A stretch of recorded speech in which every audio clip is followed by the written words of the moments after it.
केही कन्फ्युजन छ स्टिल? सबैलाई आउँछ नेटवर्क डायग्राम गर्न? अब आएर नबोल्नु भएको के हो भन्नुहोस् न। यसमा सर प्र्याक्टिकल त कन्फ्युजन देखेन। केही कन्फ्युजन छैन त्यसो भए है। ल अब त्यसो भए होम असाइनमेन्ट म आज अपलोड गरिदिन्छु है। अस्तिको होम असाइनमेन्ट पनि मैले हेर्दैछु, हेर्न त कति साथीहरूले इमेलमा पनि पठाउनु भएको जस्तो लागेको थियो मलाई होइन। त्यहाँबाट भेटेन भने इमेलमा पनि पठाउनु होला, म इन्फर्म गर्छु। ल त्यसो हो भने एकचोटि क्विक रिभ्यू गरौँ होइन। त्यो क्विक रिभ्यू गरेर अनि म रिसोर्स म्यानेजमेन्टमा जान्छु आज। सो एकचोटि क्विक रिभ्यू गर्दाखेरि इभेन्ट टाइमबाट जाउँ। इभेन्ट टाइमलाई हामीले निकाल्दाखेरि त्यो घटना कहिले घट्छ भन्ने एस्पेक्टबाट हेर्छौँ होइन। त्यो इभेन्ट एक्चुअली कहिले अकर गर्छ त? त्यो एक्चुअली अकर गर्ने भनेको दुई किसिमको टाइम हुने भयो। एउटा चाहिँ एक्चुअली अकर गर्दाखेरि एज अर्ली एज पोसिबल कहिले अकर गर्छ, अर्को चाहिँ लेट कहिले अकर गर्छ भनेर। त्यही भएर एउटालाई चाहिँ टीले डिनोट गर्छौँ हामीले, त्यो भनेको चाहिँ अर्लिस्ट इभेन्ट टाइम भनेर भन्यौँ। र अर्कोलाई चाहिँ टिएल भन्छौँ, जुन भनेको चाहिँ लेटेस्ट इभेन्ट टाइम, ढिलोमा कहिले घट्छ छिटोमा कहिले घट्छ। त्यसरी दुईवटा किसिमको चाहिँ इभेन्ट टाइम भनेको। अनि हरेक नेटवर्कमा हामीले टेल इभेन्टलाई आईले चाहिँ डिनोट गर्छौँ भने त्यसपछि हेड इभेन्टलाई चाहिँ जेले, जसमा चाहिँ आईको माथिपट्टिको जुन चाहिँ टेल इभेन्टको इभेन्टलाई चाहिँ हामी टिआई भन्छौँ भने हेड इभेन्टको इभेन्टलाई चाहिँ अर्ली इभेन्टलाई टिजे भन्छौँ भने। त्यसै गरी चाहिँ टिएलजे र टिएलआईले चाहिँ लेट इभेन्ट टाइमको कुरा गर्छ आई र जे नोटमा।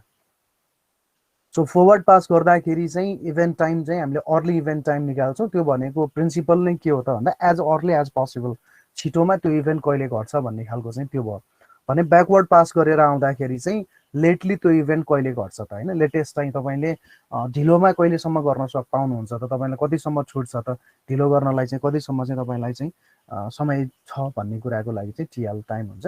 सो फरवर्ड पास गर्दाखेरि हामीले म्याक्सिमम भ्यालु लिएर जान्छौँ। त्यो नोडमा आइपुग्दाखेरि दुई तिनवटा पाथबाट आउने भ्यालुलाई चाहिँ हामीले हेर्दाखेरि म्याक्सिमम कुन हो त्यसलाई आधार बनाउँछौँ, किनभने त्यो पाथबाट त्यो म्याक्सिमम भ्यालुको चाहिँ डेट चाहिँ अचिभ नगरिकन अर्को एक्टिभिटी अथवा अर्को इभेन्टलाई चाहिँ हामीले स्टार्ट गर्न सक्दैनौँ होइन। त्यही कारणले एज अर्ली एज पोसिबलमा म्याक्सिमम लिएर जान्छौँ भने लेटेस्ट अलाएबलमा चाहिँ हामीले मिनिमम भ्यालु लिएर जान्छौँ।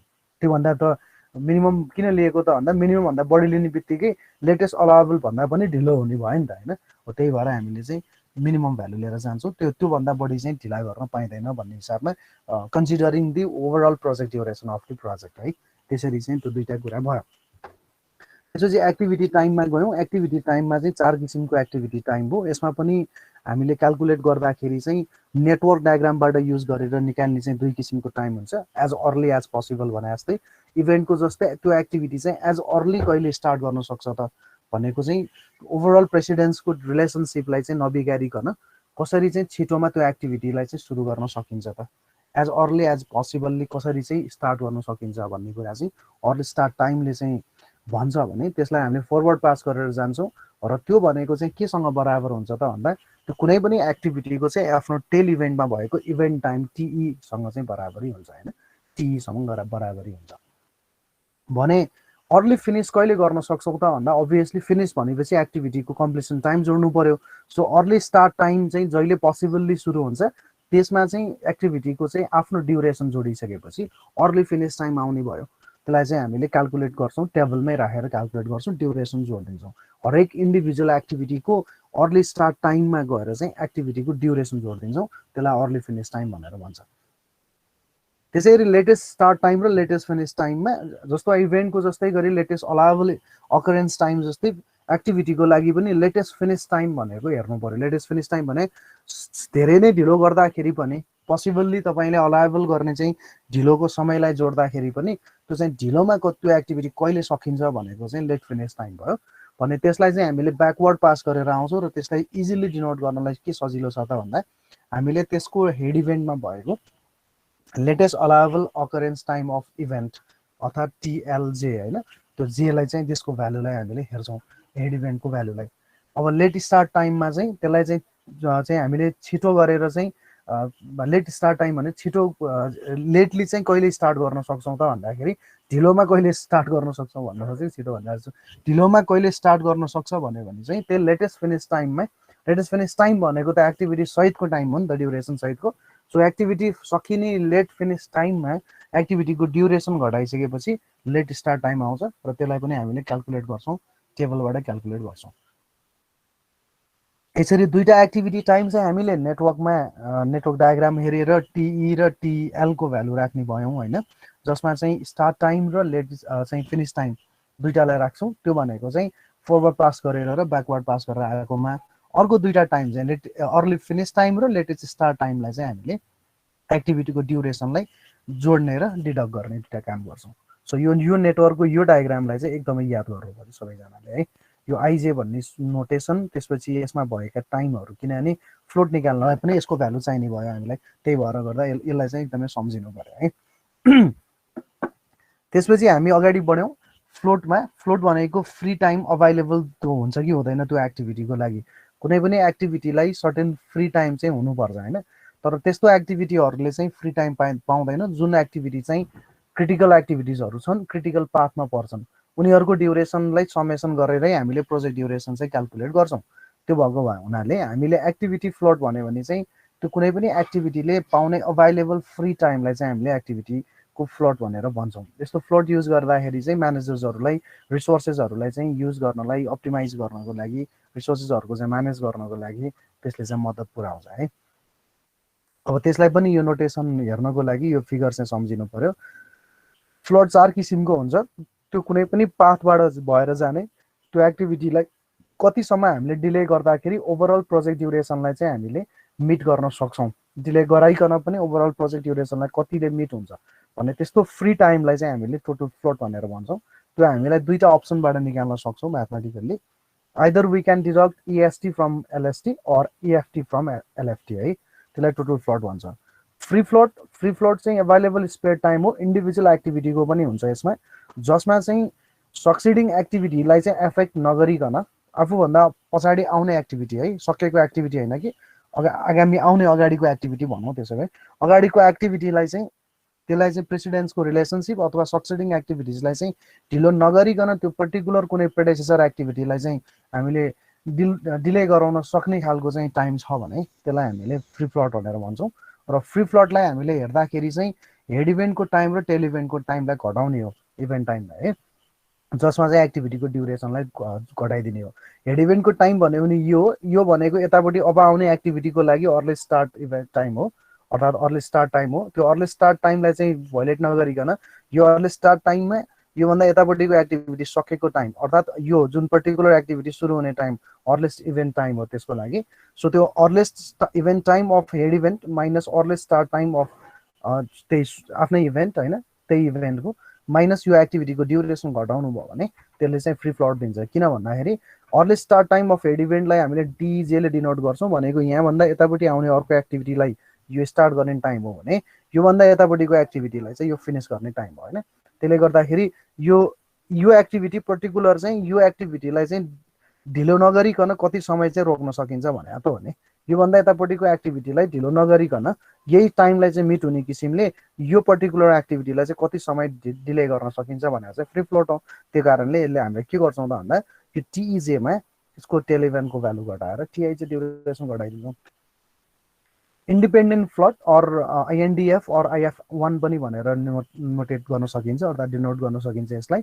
सो यसले चाहिँ प्रेसिडिङ एक्टिभिटीलाई चाहिँ जति सकिन्छ त्यति लेटली फिनिस भयो मानौँ यहाँ चाहिँ, र सक्सिडिङ एक्टिभिटी चाहिँ जति स्टार्ट हुन्छ त्यतिले चाहिँ स्टार्ट हुँदाखेरि पनि यो पर्टिकुलर एक्टिभिटीले चाहिँ सर्टेन फ्री टाइम पाउँछ भने त्यसलाई हामीले इन्डिपेन्डेन्ट फ्लोट भनेर भन्छौँ। फेरि बुझाएँ मैले, यो एउटा पर्टिकुलर एक्टिभिटी छ मेरो यो क्रसर भएको ठाउँमा, योभन्दा अगाडि जे नोटभन्दा अगाडि एउटा सक्सेसर छ, सक्सिडिङ एक्टिभिटी छ, र आई नोटभन्दा यतापट्टि चाहिँ प्रेसिडिङ एक्टिभिटी छ। यो प्रेसिडिङ एक्टिभिटी चाहिँ जति ढिलो पोसिबल्ली चाहिँ स्टार्ट हुन्छ र यो सक्सिडिङ एक्टिभिटी चाहिँ जति अर्ली चाहिँ स्टार्ट हुन्छ, यो दुईटाको डिफरेन्समा चाहिँ यो कुनै एक्टिभिटीले चाहिँ सर्टेन स्ल्याक अथवा फ्लोट पाउँछ भने त्यसलाई हामीले इन्डिपेन्डेन्ट फ्लोट भनेर भन्छौँ।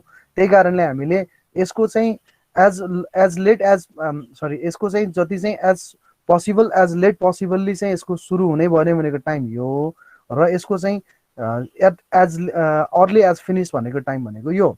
त्यसले गर्दा यसमा चाहिँ फेरि के भने एज अर्ली एज पोसिबल सुरु हुने भनेको यो भयो, यसमा चाहिँ यसको यो भ्यालु घटाइसके लेट भ्यालु घटाइसकेपछि आउने एक्टिभिटीको फ्लोटलाई चाहिँ हामीले इन्डिपेन्डेन्ट फ्लोट भनेर भन्छौँ। र इन्टरफेयरिङ फ्लट भनेको यो चाहिँ difference between total flirt and free flirt हो। त्यो ओभरअल पाथमा चाहिँ टोटल फ्लट कति छ र त्यसमा चाहिँ इन्डिभिजुअल एक्टिभिटीहरूको चाहिँ फ्री फ्लट घटाउँदाखेरि आइपुग्ने चाहिँ फ्लटलाई हामीले इन्टरफेयरिङ फ्लट भनेर भन्छौँ। र त्यसलाई चाहिँ म्याथमेटिकली डिनोट गर्दाखेरि चाहिँ आइएनटिएफ अर आइएफ2 भन्दाखेरि टिएफ माइनस एफएफ गरेर चारवटा चाहिँ फ्लट निकाल्छौँ। सो इन्डिभिजुअली कसरी बुझ्नु पऱ्यो भने टोटल फ्लट भनेको यो ओभरअल पाथमा आउने फ्लट हो। फ्री फ्लट इन्डिभिजुअल एक्टिभिटीको हो जसमा चाहिँ सक्सेसरको सक्सिडिङ हुने पोसिबिलिटी टाइमलाई चाहिँ नबिगारिकन पाउने फ्री टाइम हो। इन्डिपेन्डेन्ट फ्लटमा चाहिँ successor as early as possible start हुने र प्रेडेसेसर चाहिँ एज लेटली एज पोसिबल चाहिँ फिनिस हुने चाहिँ बिचको डिफरेन्सको टाइमलाई चाहिँ इन्डिपेन्डेन्ट फ्लट भन्छौँ। भने इन्टरफेयरिङ फ्लट भनेको त्यो ओभरअल पाथमा चाहिँ टोटल फ्लट कति छ त्यसमा इन्डिभिजुअल फ्री फ्लट घटाउँदाखेरि पनि फ्लट आउँछ भने त्यसलाई हामीले इन्टरफेयरिङ फ्लट भनेर भन्छौँ। त्यसलाई यहाँ हामीले अर्को भाषाबाट पनि डिफाइन गरेका थियौँ।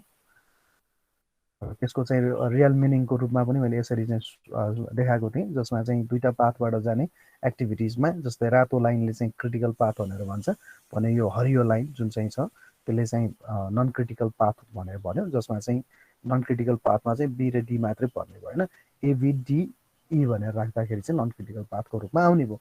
तर यो आइदर ए सी र ईमा तिनवटै एक्टिभिटिजमा हामीले अलिकति मात्रै चाहिँ चेन्जेसहरू ल्यायौँ भने पनि त्यसले ओभरअल प्रोजेक्ट ड्युरेसनलाई चाहिँ असर गर्छ। त्यही कारणले हामीले एक्टिभिटीको चाहिँ हेर्न नि सक्छौँ। जुन एक्टिभिटीको टोटल फ्लट 0 हुन्छ त्यसको सबै फ्लटहरू 0 हुन्छ र त्यो सबै फ्लटहरू 0 हुनु भन्नुको अर्थ भनेको इफ चाहिँ एक्टिभिटिजहरूलाई हामीले लिजर टाइम दिन सक्दैनौँ र यी एक्टिभिटिजहरू चाहिँ हाम्रो लागि क्रिटिकल एक्टिभिटिज हो र त्यही क्रिटिकल एक्टिभिटिजलाई कम्प्राइजिङ दि क्रिटिकल पाथ हो भनेर भन्न सक्छौँ है। अब त्यसो भए यति चाहिँ प्र्याक्टिस गर्नलाई सकिन्छ साथीहरूले भने म असाइनमेन्ट आज अपलोड गर्छु, त्यसलाई सल्भ गर्नु होला होइन। प्र्याक्टिस चाहिँ गर्नुपर्छ। इन्डिभिजुअल नेटवर्क डायग्राम चाहिँ हामीले हेर्ने हो भने इन्डिभिजुअल नेटवर्क डायग्राम चाहिँ छुट्टा छुट्टै छ क्या, युनिक नै छ भनौँ न। एउटा गर्न आउँछ अर्को गर्दाखेरि अलिकति कन्फ्युजन हुन्छ होइन, त्यस्ता कुराहरू चाहिँ हुन्छन्। तर त्यही भएर प्र्याक्टिस चाहिँ गर्नु पर्यो। प्र्याक्टिस भएपछि यसले चाहिँ काम गर्छ है। ल त्यसो हो भने आज रिसोर्स म्यानेजमेन्टको अलिकति कुरा पढौँ। अनि रिसोर्स म्यानेजमेन्टमा पनि कहिलेकाहीँ चाहिँ न्युमेरिकल यसको पनि आएको छ कि तपाईँले चाहिँ अर्ली स्टार्ट गरेर अथवा अर्ली फिनिस गरेर या लेटली स्टार्ट गरेर चाहिँ कुनै पनि सेड्युललाई रिसोर्सेसलाई चाहिँ कसरी म्यानेज गर्न सक्नुहुन्छ भन्ने खालको चाहिँ एउटा चिज हुन्छ। त्यसलाई चाहिँ हामीले रिसोर्स म्यानेजमेन्टको रूपमा चाहिँ पढ्नुपर्ने हुन्छ। ओके, सो अब रिसोर्स म्यानेजमेन्टमा जाउँ है त।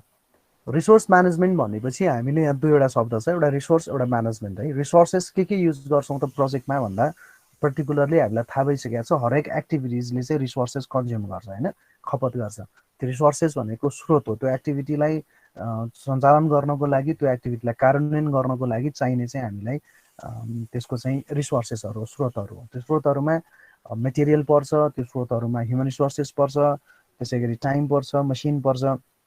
अब त्यो जुन एक्टिभिटिजले जे कुराहरू खपत गर्छ त्यसमा तपाईँसँग भएको अभाइलेबल रिसोर्सेसलाई कसरी म्यानेज गर्ने त। यदि सबै रिसोर्सेस हरेक इन्डिभिजुअल चाहिँ एक्टिभिटिजलाई चाहिँ तपाईँले इन्डिभिजुअल्ली रिसोर्सेस एलोकेट गर्दाखेरि तपाईँले रिसोर्सेसलाई कसरी अप्टिमाइज गर्ने त। प्रोजेक्टलाई छिटो अथवा निर्धारित चाहिँ समयावधिभित्रै चाहिँ सम्पन्न गर्नको लागि त्यो दिएका स्रोतहरूको व्यवस्थापन कसरी गर्ने भन्ने कुराहरू चाहिँ स्रोत व्यवस्थापनबाट चाहिँ त्यसले चाहिँ केही कुराहरू नलेज दिन्छ हामीलाई। अब हरेक एक्टिभिटीको चाहिँ केही रिसोर्सेसलाई एक्टिभिटीको ड्युरेसन अनुसार हेर्ने हो भने कुनै एक्टिभिटीको लागि 7 दिन लाग्छ, 7 दिनमा कतिजना मान्छे लाग्छ अथवा कति चाहिँ निर्माण सामग्री चाहिन्छ भनेर निकाल्नु पर्ने हुने भयो होइन। तपाईँहरूले अहिले एस्टिमेटिङ एन्ड कस्टिङमा पढिराख्नु भएको इन्डिभिजुअल एक्टिभिटिजहरूलाई त पढिराख्नु भएको छैन। जस्तै पिसिसी गर्नु पर्यो भने 1, 2, 4 गर्दाखेरि चाहिँ कति सिमेन्ट लाग्छ, कति चाहिँ बालुवा लाग्छ, कति चाहिँ गिटी लाग्छ भनेर मेटेरियल क्यालकुलेट गरिरहनु भएको छ क्वान्टिटी इस्टिमेटमा। अलि पछाडि गएर साथीहरूले रेट एनालाइसिस पढ्नुहुन्छ, सायद सुरु पनि भइसकेको छ कि छैन। एनालाइसिस अफ रेट्स गर्नुहुन्छ। एनालाइसिस अफ रेट्समा तपाईँहरूलाई कति चाहिँ ह्युमन रिसोर्सेस चाहिन्छ त, कति लेबर चाहिन्छ त्यसमा, त्यो लेबरमा पनि कति चाहिँ दक्ष लेबर कति चाहिन्छ, अदक्ष लेबर कति चाहिन्छ, अथवा अर्धदक्ष लेबर कति चाहिन्छ होइन। त्यो अदक्ष लेबर, दक्ष लेबर र अर्धदक्ष लेबरहरू कति कति चाहिने हो। त्यसै गरी त्यो काम गर्नको लागि चाहिँ हामीलाई निर्माण उपकरणहरू के चाहिन्छ त होइन, जस्तै ब्याचिङ गर्नु पर्ला अथवा मिक्सिङ गर्नु पर्ला, या तपाईँले चाहिँ कङ्क्रिटिङ गर्दाखेरि चाहिँ त्यसलाई चाहिँ कम्प्याक्सन गर्न भाइब्रेटर युज गर्नु पर्ला। त्यो सबै चाहिँ उपकरणहरू जे छन् त्यो उपकरणहरूलाई चाहिँ कति कति समय लाग्छ त। जस्तै 1 घनमिटरको चाहिँ 1 2 4मा चाहिँ पिसिसी गर्नु पर्यो भने त्यसको लागि चाहिँ मेटेरियल कति चाहिन्छ, रिसोर्सेस ह्युमन रिसोर्सेस कति चाहिन्छ भने जस्तै इक्विपमेन्ट पनि कति घन्टा चलाउनु पर्छ भनेर थाहा हुन्छ। भनेपछि अब त्यो सबै इन्डिभिजुअल एक्टिभिटिजहरूको लागि जे जति रिसोर्सेस हामीले एलोकेट गर्छौँ त्यो रिसोर्स एलोकेसन गर्ने तरिका के हो, रिसोर्सलाई एग्रिगेट गरेर कति चाहिँ चाहिन्छ भनेर भन्ने के हो। अनि कुनै बेलामा रिसोर्सेस हामीलाई थोरै चाहिन सक्छ, थोरै एक्टिभिटी सञ्चालन हुन सक्छ कुनै दिनमा, भने कुनै दिनमा चाहिँ म्याक्सिमम प्यारलली 3-4 वटा एक्टिभिटी चल्यो भने चाहिँ त्यति बेला रिसोर्सेस कति पुग्छ, त्यो त्यत्रो रिसोर्सेसहरू चाहिँ डम्प गरेर राख्ने चाहिँ स्टक एड गरेर राख्ने स्टकमा सामान हुन्छ कि हुँदैन, त्यत्रो ह्युमन रिसोर्सेसलाई चाहिँ एकोमोडेट गराउने हामीसँग चाहिँ साइटमा ठाउँ छ कि छैन, यो यावत कुराहरू चाहिँ हेर्नुपर्ने हुन्छ प्रोजेक्ट चलाउँदाखेरि। मैले अलिकति चाहिँ थोरै मात्र लाइटली कुरा गरिरहेको छु किनभने यसको पर्टिकुलर मेजर चङ्क कुरा हामी कन्स्ट्रक्सन म्यानेजमेन्टमा गर्छौँ। अहिले प्रोजेक्ट पढ्दै गर्दाखेरि पनि अलिकति टेक्निकल नोहाउको लागि है। भनेपछि तपाईँको लिमिटेड स्पेसमा कुनै पनि कन्स्ट्रक्सन प्रोजेक्टलाई एक्जिक्युट गर्नु छ भने तपाईँले इन्भेन्ट्री म्यानेज गर्ने हो कि मेटेरियलको, ह्युमन रिसोर्सेसलाई एकोमोडेसन गराउने कसरी हो, कति प्रकारका ह्युमन रिसोर्सेसहरू चाहिन्छ, तपाईँलाई एकजना दक्ष एकजना अदक्ष मात्रै भएर काम चल्ने हो कि होइन, दक्ष पनि के काम गर्नको लागि दक्ष हो, त्यो डन्डी काट्नलाई दक्ष हो कि, डन्डी बान्नलाई दक्ष हो कि, इँटाको गाह्रो लाउनलाई दक्ष हो कि, ढुङ्गाको गाह्रो लाउने दक्ष हो कि, प्लास्टर गर्ने मान्छे हो कि, कार्पेन्टर हो कि, वेल्डर हो कि, को हो त भनेको। त्यो त इन्डिभिजुअल एक्टिभिटिजहरू त युनिक छ। हरेक इन्डिभिजुअल एक्टिभिटीको चाहिँ क्यारेक्टरिस्टिक्स हेरेर त्यही अनुसारको चाहिँ ह्युमन रिसोर्सेसहरू म्यानेज गर्नुपर्छ हामीले। भनेपछि त्यो ओभरअल जे जति कुराहरू हामीले अहिले गरिरहेछौँ त्यो सबै एक्टिभिटीहरू सञ्चालन गर्नलाई स्रोत चाहिन्छ र त्यो स्रोतलाई व्यवस्थापन कसरी गर्ने भन्ने कुराहरू चाहिँ हामीले हेर्नुपर्ने हुन्छ। त्यसैलाई नै हामीले रिसोर्स म्यानेजमेन्ट भनेर भन्छौँ। अब सिम्पल एउटा इक्जाम्पल हेर्ने हो भने जस्तै एउटा इक्जाम्पलको रूपमा होइन कुनै पनि एक्टिभिटीलाई चाहिँ 12 दिनमा सकिन्छ। अब 12 डेज भनिराख्दाखेरि अबको दिनमा चाहिँ तपाईँ हामीले के बुझ्नुपर्छ भने 12 डेज भन्छ मैले भने त्यो म्यान्डेज हो है। त्यो म्यान्डेज भनेको त्यतिजना मान्छेले चाहिँ काम गर्नुपर्छ भन्ने कुराहरू चाहिँ बुझिन्छ। सायद अब तपाईँहरूले म्यान्डेजको बारेमा अलिअलि इस्टिमेटिङमा पढिसक्नु भएको छ कि छैन, के छ म्यान्डेज भन्ने कुरा याद छ, इस्टिमेटिङमा आइसक्यो?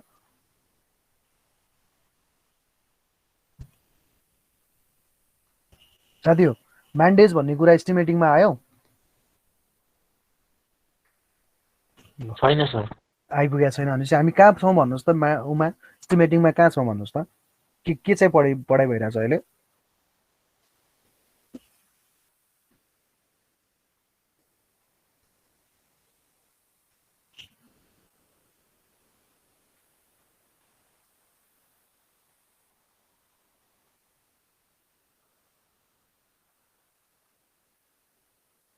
सर अहिले रोडको एस्टिमेसन बारे पढाइ भयो। बिल्डिङको भइसक्यो? बिल्डिङको भइसक्यो। क्वान्टिटी एस्टिमेट मात्र निकाल्नु भयो? हजुर। कन्स्ट्रक्सन कस्ट कति आउँछ भनेर रेट एनालाइसिस गरेको छैन? छैन सर, त्यहाँसम्म पुगेको छैन है। ल अहिले अलिकति मैले नलेज दिइरहेको छु त्यसो भए साथीहरूलाई। म त्यो कति पुगेको छ त्यसको आधारमा त्यही अनुसारले टर्मिनोलोजी युज गर्छु भनेर हो। जस्तै एउटा इक्जाम्पल के हेरौँ भने कुनै पनि एउटा पर्टिकुलर एक्टिभिटी छ त्यसलाई चाहिँ 12 डेज भनेर म्यान्डेज भन्यौँ भने त्यसको मिनिङ चाहिँ हामीले कसरी हेर्न सक्छौँ त भन्दा यो 12 डेजलाई चाहिँ हामीले 6 दिनमा 2 जना वेल्डर 2 जना हेल्पर लगाएर नि काम गर्न सक्छौँ क्या। भनेको 6 दुना 12 म्यान्डेज भयो नि त होइन। यसरी हामीले कुनै पनि एक्टिभिटीको ड्युरेसनलाई चाहिँ फिक्स गर्ने क्रममा त्यो एउटा पर्टिकुलर मान्छेले 8 घन्टा काम गर्दाखेरि चाहिँ कति काम गर्छ त्यसको प्रोडक्टिभिटी कति छ भनेर हेर्छौँ क्या। जस्तै अहिले साथीहरूले अर्थोकिन एक्सकाभेसन भनेर निकालिसक्नु भएको छ बिल्डिङमा भने 1 घनमिटरको चाहिँ सफ्ट सोइल खन्नलाई कति मान्छे चाहिन्छ त है। त्यसै गरी 1 घनमिटरको चाहिँ बोल्डर मिक्स सोइल खन्नलाई कति मान्छे चाहिन्छ त, कति ज्यामी चाहिन्छ त, अथवा 1 घनमिटरको चाहिँ रक खन्न पर्यो भने कति चाहिन्छ त, अथवा हार्ड सोइल खन्न पर्यो भने कति चाहिन्छ त भन्ने कुराहरूको चाहिँ नर्म्स हुन्छ क्या। त्यो नर्म्स भनेको चाहिँ कस्तो हो भने स्ट्यान्डर्ड हो है। त्यो स्ट्यान्डर्ड भनेको गभर्मेन्टले एउटा के नर्म्स बनाएको हुन्छ त भन्दा त्यो गभर्नमेन्टको पनि पर्टिकुलरली फरक फरक योजनाको लागि फरक फरक नर्म्सहरू बनाएको छ। जस्तै भवनको काम गर्नु पर्यो, बिल्डिङको काम गर्नु पर्यो भने बिल्डिङको अर्थोगेन एक्सकाभेसन गर्ने कामको लागि जति मान्छे चाहिन्छ भनेको छ त्यो चाहिँ सडकमा गर्दाखेरि फरक हुन्छ। त्यसै गरी चाहिँ भवनको कुनै कङ्क्रिटिङ गर्नु पर्यो भने त्यो चिज चाहिँ सडकमा गर्नु पर्यो भने फरक हुन्छ। अन्त पछिल्लो समयमा अलिकति रिसर्च गरेर दुइटैमा उस्तै हुन्छ कि भन्ने कुरा हो, तर कन्स्ट्रेन्ट्सहरू धेरै हुन्छ। बिल्डिङ कामहरू हामीले पोइन्ट चाहिँ सोर्स पोइन्ट प्रोजेक्टको रूपमा हेर्छौँ, एकै ठाउँमा बन्ने प्रोजेक्टहरू भएको कारणले गर्दा एउटा पर्टिकुलर पोइन्टमा बसेर काम गर्ने हुन्छ भने सडकहरू चाहिँ अलिकति चाहिँ चेनेजमा काम गर्ने भए हुनाले लाइन प्रोजेक्ट जस्तो हुने भयो होइन। त्यसले गर्दा त्यसको आफ्नै खालको नेचरहरू हुन्छ, क्यानलहरूको त्यसको आफ्नै खालको नेचर हुन्छ। ब्रिज भयो भने फेरि पोइन्ट प्रोजेक्ट जस्तो एकै ठाउँमा बसेर गरिन्छ। त्यस्ता धेरै कुराहरू हुन्छन् होइन।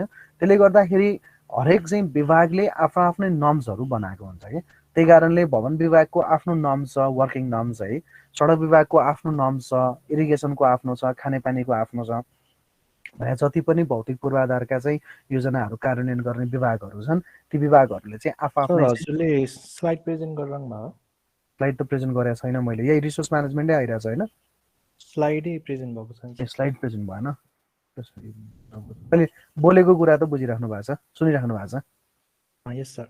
ल ओके। सो अघि म भन्दै थिएँ यही चाहिँ अब विभिन्न विभागीय नर्म्सहरू छ है। त्यो विभागीय नर्म्स अनुसारले विभिन्न विभागबाट चाहिँ विभिन्न कार्य गर्नको लागि कति चाहिन्छ मान्छे भन्ने हो। त्यही भएर हामीले सेड्युल फिक्स गर्दाखेरि चाहिँ नेपालमा एउटा ट्रेन्ड के छ भने नर्म्सलाई फलो गरेर सेड्युल फिक्स गर्ने चलनहरू छ क्या। जस्तै तपाईँले कुनै पर्टिकुलर नर्म्सलाई हेरेर चाहिँ म तपाईँलाई नर्म्स चाहिँ खोलेर देखाउँछु है, त्यो भने अलिकति इजी हुन्छ कि। सफ्ट कपीमा छ कि छैन बरु नभए डेटा एनालाइसिसबाट देखाउँला।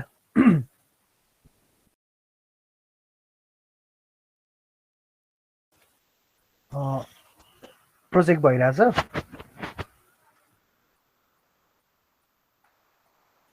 मलाई सुनिराख्नु भएको छ? ओके ल। जस्तै मैले एउटा अहिले सर्च गरिहालेँ कि अनस्किल भनेर देखाउनलाई। जस्तै यो चाहिँ अब डिपार्टमेन्ट अफ रोडको हो, तपाईँहरूले अहिले रोडकै इस्टिमेट गरिरहनु भएको छ भनेपछि केही कुराहरू आइडिया पनि होस् भनेर हो। सो डिडिभिसीको नि यस्तै छ, तपाईँलाई अहिले डिओआरको देखाउन खोजेको।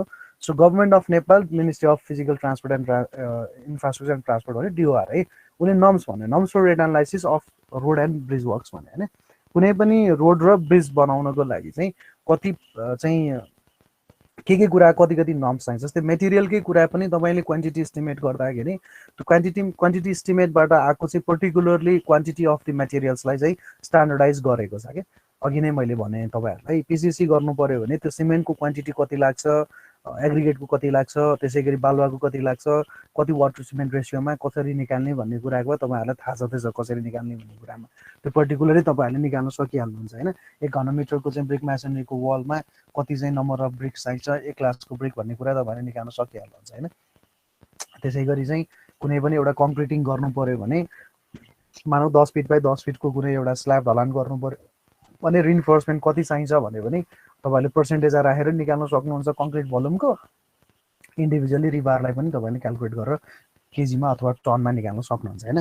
त्यसको पनि सर्टेन नर्म्स छ, त्योभन्दा बढी प्रयोग गर्नुहुन्न भन्ने खालको चाहिँ यसमा देखिन्छ है।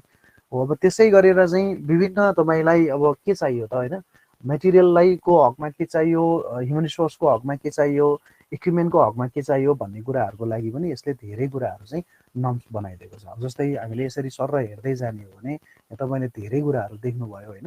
रोडमा प्रयोग हुने चाहिँ जे जति चाहिँ आइटम्सहरू छ त्यो सबै हरेक आइटम्सको चाहिँ छुट्टा छुट्टै नर्म्सहरू हुन्छ। नर्म्स सँगसँगै यो स्पेसिफिकेसन पनि हो है, यसमा चाहिँ स्पेसिफिकेसन पनि छ, कुन क्वालिटीको कसरी काम गर्ने प्रोसेस के हो भन्ने कुराहरू पनि यसले भन्छ। जस्तै अहिले एउटा इक्जाम्पलको लागि अर्थवर्क नै हेरौँ हामीले, 9(1) देखि 9(13) रहेछ। सो 9(1) देखि 9(13) अघि मैले भनेअनुसारको अर्थवर्कमा कसरी चाहिँ खन्दाखेरि कति चाहिन्छ भन्ने कुराहरू चाहिँ हेर्न सकिन्छ है। 1(1)बाट सुरु भयो, साइड क्लियरेन्स भनिरहेछ होइन, तपाईँले यहाँ देखिराख्नु भएको छ के यसलाई कति कति चाहिन्छ भन्ने कुरामा। जस्तै 9(1)बाट 9(13)मा जाउँ एकचोटि, अलिकति आइडिया होस् भनेर साथी भोलिपर्सि काम त गर्नु पऱ्यो नि तपाईँहरूले होइन, तर कहाँ के चिज छ र कसरी गर्ने भन्ने कुरा चाहिँ बुझ्नु पऱ्यो। त्यो चाहिँ मेरो पनि ड्युटी हो प्रोजेक्ट इन्जिनियरिङ पढाउने र सिएम पढाउनेको, किनभने यसको बेसिकली धेरै कुराहरू हामी अर्को चाहिँ उमा गर्छौँ होइन, अर्को क्लासमा गर्छौँ सिएमको क्लासमा। एकदमै धेरै कुरा गर्छु यसमा। ल जस्तै 9:1 बाट नै हेरौँ तपाईहरुले कसरी हेर्न सक्नुहुन्छ त भन्दाखेरि मैले अघि भने जस्तै गरेर जस्तै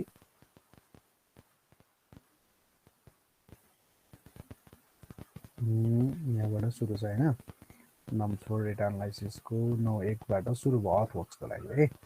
ल यहाँबाट अर्थवर्क सुरु छ। जस्तै अर्थवर्कमा अब विभिन्न टाइपको चाहिँ कामहरू हुन्छ। जस्तै earthwork excavation in cutting, roadway excavation in all types of soil हैन कस्तो खालको चाहिँ कामको लागि हो। जस्तै roadway excavation in all types of soil as per drawing and technical specification, यो हरेकमा भन्नै पर्छ हामीले, including removal of stumps and other deleterious material with all lifts and lead as per drawing and instruction. अब यो चाहिँ इन्जिनियरले instruct गरेर प्रोजेक्टको पछि फरक हुने भयो। जस्तै रोडवे एक्सकाभेसन गर्नु पर्यो भने 12 घनमिटरलाई लिएको है सानो हुन्छ भनेर। सो 12 घनमिटरको लागि काम गर्नु पर्यो भने लेबरले स्किल अर्थात् चाहिँ ज्यामी के अरे मिस्त्री तपाईँले एक म्यान डेज प्रयोग गर्नुहुन्छ भने अनस्किल चाहिँ 8 म्यान डेज प्रयोग गर्नुहुन्छ। यसको अर्थ के हो भने तपाईँले 8 म्यान डेज प्रयोग गर्ने भनेर 8 दिनसम्म प्रयोग गर्ने भनेको होइन, 8 जना मान्छेले एक दिन काम गर्ने भनेको है। अब इक्विपमेन्टमा तपाईँले डोको हेर्नुहोस् त कति मजाले लेखेको छ, अथवा थुन्चे एटसेट्रा चाहिँ 3% of labour cost. Labour cost प्रयोग गर्दाखेरि चाहिँ जति लेबर कस्ट आउँछ त्यसको 3% चाहिँ डोको र थुन्चेको चाहिँ पैसा हुन्छ भनेर भन्छ। हेर्नुहोस् त त्यस्तो मजाले भन्नुहुन्छ है। त्यस्तै गरी अब roadway excavation in all types of soil by mechanical means, अब मान्छे लगाउने होइन, तपाईँले चाहिँ मेसिन्स लगाउनुहुन्छ भने त्यो इक्विपमेन्ट अथवा एक्सकाभेटर या ब्याकहो लोडर के युज गर्नुहुन्छ त, त्यसको लागि चाहिँ उसले 360 घनमिटरको हिसाब गरेको छ। एक दिनमा उसले 360 घनमिटर काम गर्दाखेरि स्किल अपरेटर हो 1 म्यान डेज र अनस्किल भनेको 3 म्यान डेज। र त्यसै गरी तपाईँलाई अब इक्विपमेन्ट चाहियो, यसमा त डोको थुन्चे चाहिएन नि त होइन।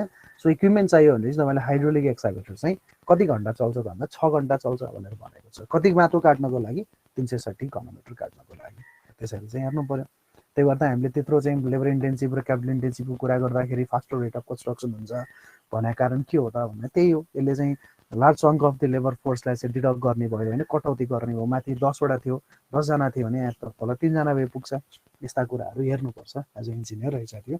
अब त्यस्तै गरी अर्डिनरी रक भयो भने के गर्ने, त्यसमा म्यानुअल मिन्सबाट हेर्ने हो भने स्किल चाहिँ 3 म्यान डेज, अनस्किल चाहिँ 50 म्यान डेज छ भने डोको र थुन्चेको कुरा त्यही भयो। अब त्यही नै अर्डिनरी रक चाहिँ तपाईँले म्यानुअल मिन्सबाट खन्नु के अरे मेकानिकल मिन्सबाट खन्नुभयो भने मेकानिकल मिन्सको लागि पनि उसले नर्म्स बनाइदिएको छ। तपाईँलाई लेबर कति म्यान डेज चाहिन्छ, यो कति म्यान डेज चाहिन्छ र त्यसै गरी यो कति म्यान डेज चाहिन्छ है। अब हार्ड रक भयो भने के हुन्छ हेर्नुहोस्, हार्ड रकमा त्यस्तै छ। तपाईँलाई हार्ड रक चाहियो भने के गर्नुपर्ने स्थिति आयो त, मेकानिकल ड्रिलिङ गर्नुपर्छ। त्यसमा चाहिँ ड्रिलर चाहिन्छ, ब्लास्टर चाहिन्छ, विभिन्न मान्छेहरू चाहिन्छ नि त होइन। स्किल मान्छे चाहिने भयो। त्यसै मेटेरियलमा तपाईँलाई जिलाटिन चाहिन्छ फुटाउनलाई, इलेक्ट्रिक डिटोनेटर्सहरू चाहिन्छ, फ्युज वायरहरू चाहिन्छ। हेर्नुहोस् त सबै कुराहरू चाहिँ लेख्दै हुन्छ क्या। त्यही भएर एस्टिमेट गर्दाखेरि अब एस्टिमेट गर्दा चाहिँ कति मान्छेले के भन्छ भने एस्टिमेटिङ त कहाँ सबवर्सेले ओभरसेले गर्ने हो नि भन्छ। कहाँ गर्छ यार, सबवर्सेले ओभरसेले गरेर उसले लेखेको कुरा सबै विश्वास गरेर इन्जिनियरले सही गर्न मिल्छ? मिल्दैन नि। इन्जिनियर क्वान्टिटी सर्वेयर भनेर त्यत्रो विदेशतिर चाहिँ राम्रो चाहिँ हुन्छ है। हामी नेपालमा चाहिँ एकदम के सबवर्सेर ओभरसेयरको भर परेर बस्ने, इन्जिनियर त डिजाइन गर्ने हो भनेर बसेको छ। आफूले फेरि डिजाइन गर्ने होइन, कन्सल्टेन्ट लगाउने हो, केही काम छैन क्या, सही मात्रै गर्ने भने जस्तै होइन नि। जान्नु पर्यो हरेक कुरा कहाँबाट आएको हो थाहा पाउनु पर्यो, तब न अलिकति पक्का इन्जिनियर भइन्छ त। सो लेबर हो, मेटेरियल भयो, त्यस्तै इक्विपमेन्टमा उसले भन्दै छ ज्याकह्यामर चाहिन्छ, एयर कम्प्रेसर चाहिन्छ त्यो धुलो निकाल्नको लागि। ज्याकह्यामरले ड्रिल गर्छ, ड्रिल गरिसकेपछि त्यसलाई डोजरले ठेलेर अलिक टाढा पुऱ्याउनु पर्यो एक्सकाभेट गरेको मेटेरियललाई अथवा चाहिँ त्यो डिपोजिट भएको मेटेरियललाई। यसरी हरेक चाहिँ आइटमको मैले त अर्थवर्कको मात्रै देखाएको छ त्यो, यो हरेक आइटमको चाहिँ सबैमा स्किल्ड अनस्किल्ड लेबर, त्यसै गरी इक्विपमेन्ट के चाहिन्छ कति चाहिन्छ भन्ने कुराहरू। जस्तै यो जुन भनेको छ हरेक आइटमको लागि यो दिएको चाहिँ नर्म्स हो क्या। यो नर्म्सभन्दा बढी चाहिँ हामीले इस्टिमेट गर्नु भएन। यो नर्म्स उसले दिइसकेको छ। नर्म्स कसरी दियो त भन्दा उसले एक्सपिरियन्सले दियो, प्र्याक्टिकली चाहिँ डेटाहरू क्यालकुलेट गरेर दियो, उसँग हिस्टोरिकल डेटाहरू छ। त्यो सबै कुराहरूले प्रोडक्टिभिटीलाई क्यालकुलेट गरेर जम्मै हिसाबले चाहिँ यो नर्म्सलाई दिएको भनेपछि यो नर्म्सलाई हामीले प्रयोगमा लिएर आउनुपर्छ। यही नर्म्सको आधारमा चाहिँ हामीले म्यान्डेज भनेर तोक्नुपर्छ। यस्ता कुराहरू चाहिँ हामीले हेर्नु पर्यो है। सो यसरी चाहिँ तपाईँले कन्ट्रोल एफै गरेर अनस्किल अथवा स्किल नै मात्र भन्नुभयो भने पनि हरेक आइटममा त्यस्तो आउँछ। हेर्नुहोस् त प्राइम कोड इमल्सन लगाउने मेकानिकल मिन्समा स्किल 50 जना, अनस्किल कतिजना भनिदियो, त्यसै गरी चाहिँ प्राइम कोड इमल्सनकै हकमा अर्को आयो। ल यस्तै विभिन्न आइटममा बिटुमिनको ट्याकोट लाउनु पऱ्यो भने कति लाग्छ, त्यसै गरी ट्याकोट चाहिँ मेकानिकल मिन्सबाट लाउनु पऱ्यो भने कति हुन्छ होइन। यस्ता धेरै के बिटुमिनस मार्केटिङ गर्नु पऱ्यो, बिबिएम भन्छौँ नि हामी होइन, हो त्यो गर्नु पऱ्यो भने चाहिँ कति स्किल म्यान पावर चाहिन्छ। त्यसै गरी अब बिटुमिनको अर्को आइटम होला, त्यस्ता धेरै आइटमहरू हुन्छ नि। यो चाहिँ रोडको भाग भएर अब रोडकै आइटम्सहरू आइरहेछ है। त्यसरी पिसिसीमा नि आउला, आरसिसीमा नि आउला होइन। त्यो कुराहरू चाहिँ यसरी चाहिँ हरेकमा हेर्न सक्नुहुन्छ साथीहरूले। त्यो चिजहरू डाउनलोड गर्न नि मिल्छ, नभए पनि तपाईँहरूले म पठाइदिन सक्छु, तपाईँहरूले हेर्न काम लाग्छ यस्ता कुराहरू भनेको है। ल मैले अहिले यति राखेको कुरा चाहिँ तपाईँहरूलाई अलिकति झकझगाउन खोजेको के चिज हो वास्तवमा, रिसोर्सेस कसरी म्यानेज हुन्छ र रिसोर्सेस भने के हो त भन्ने कुरालाई चाहिँ हेर्नको लागि हो। Now back to our one course.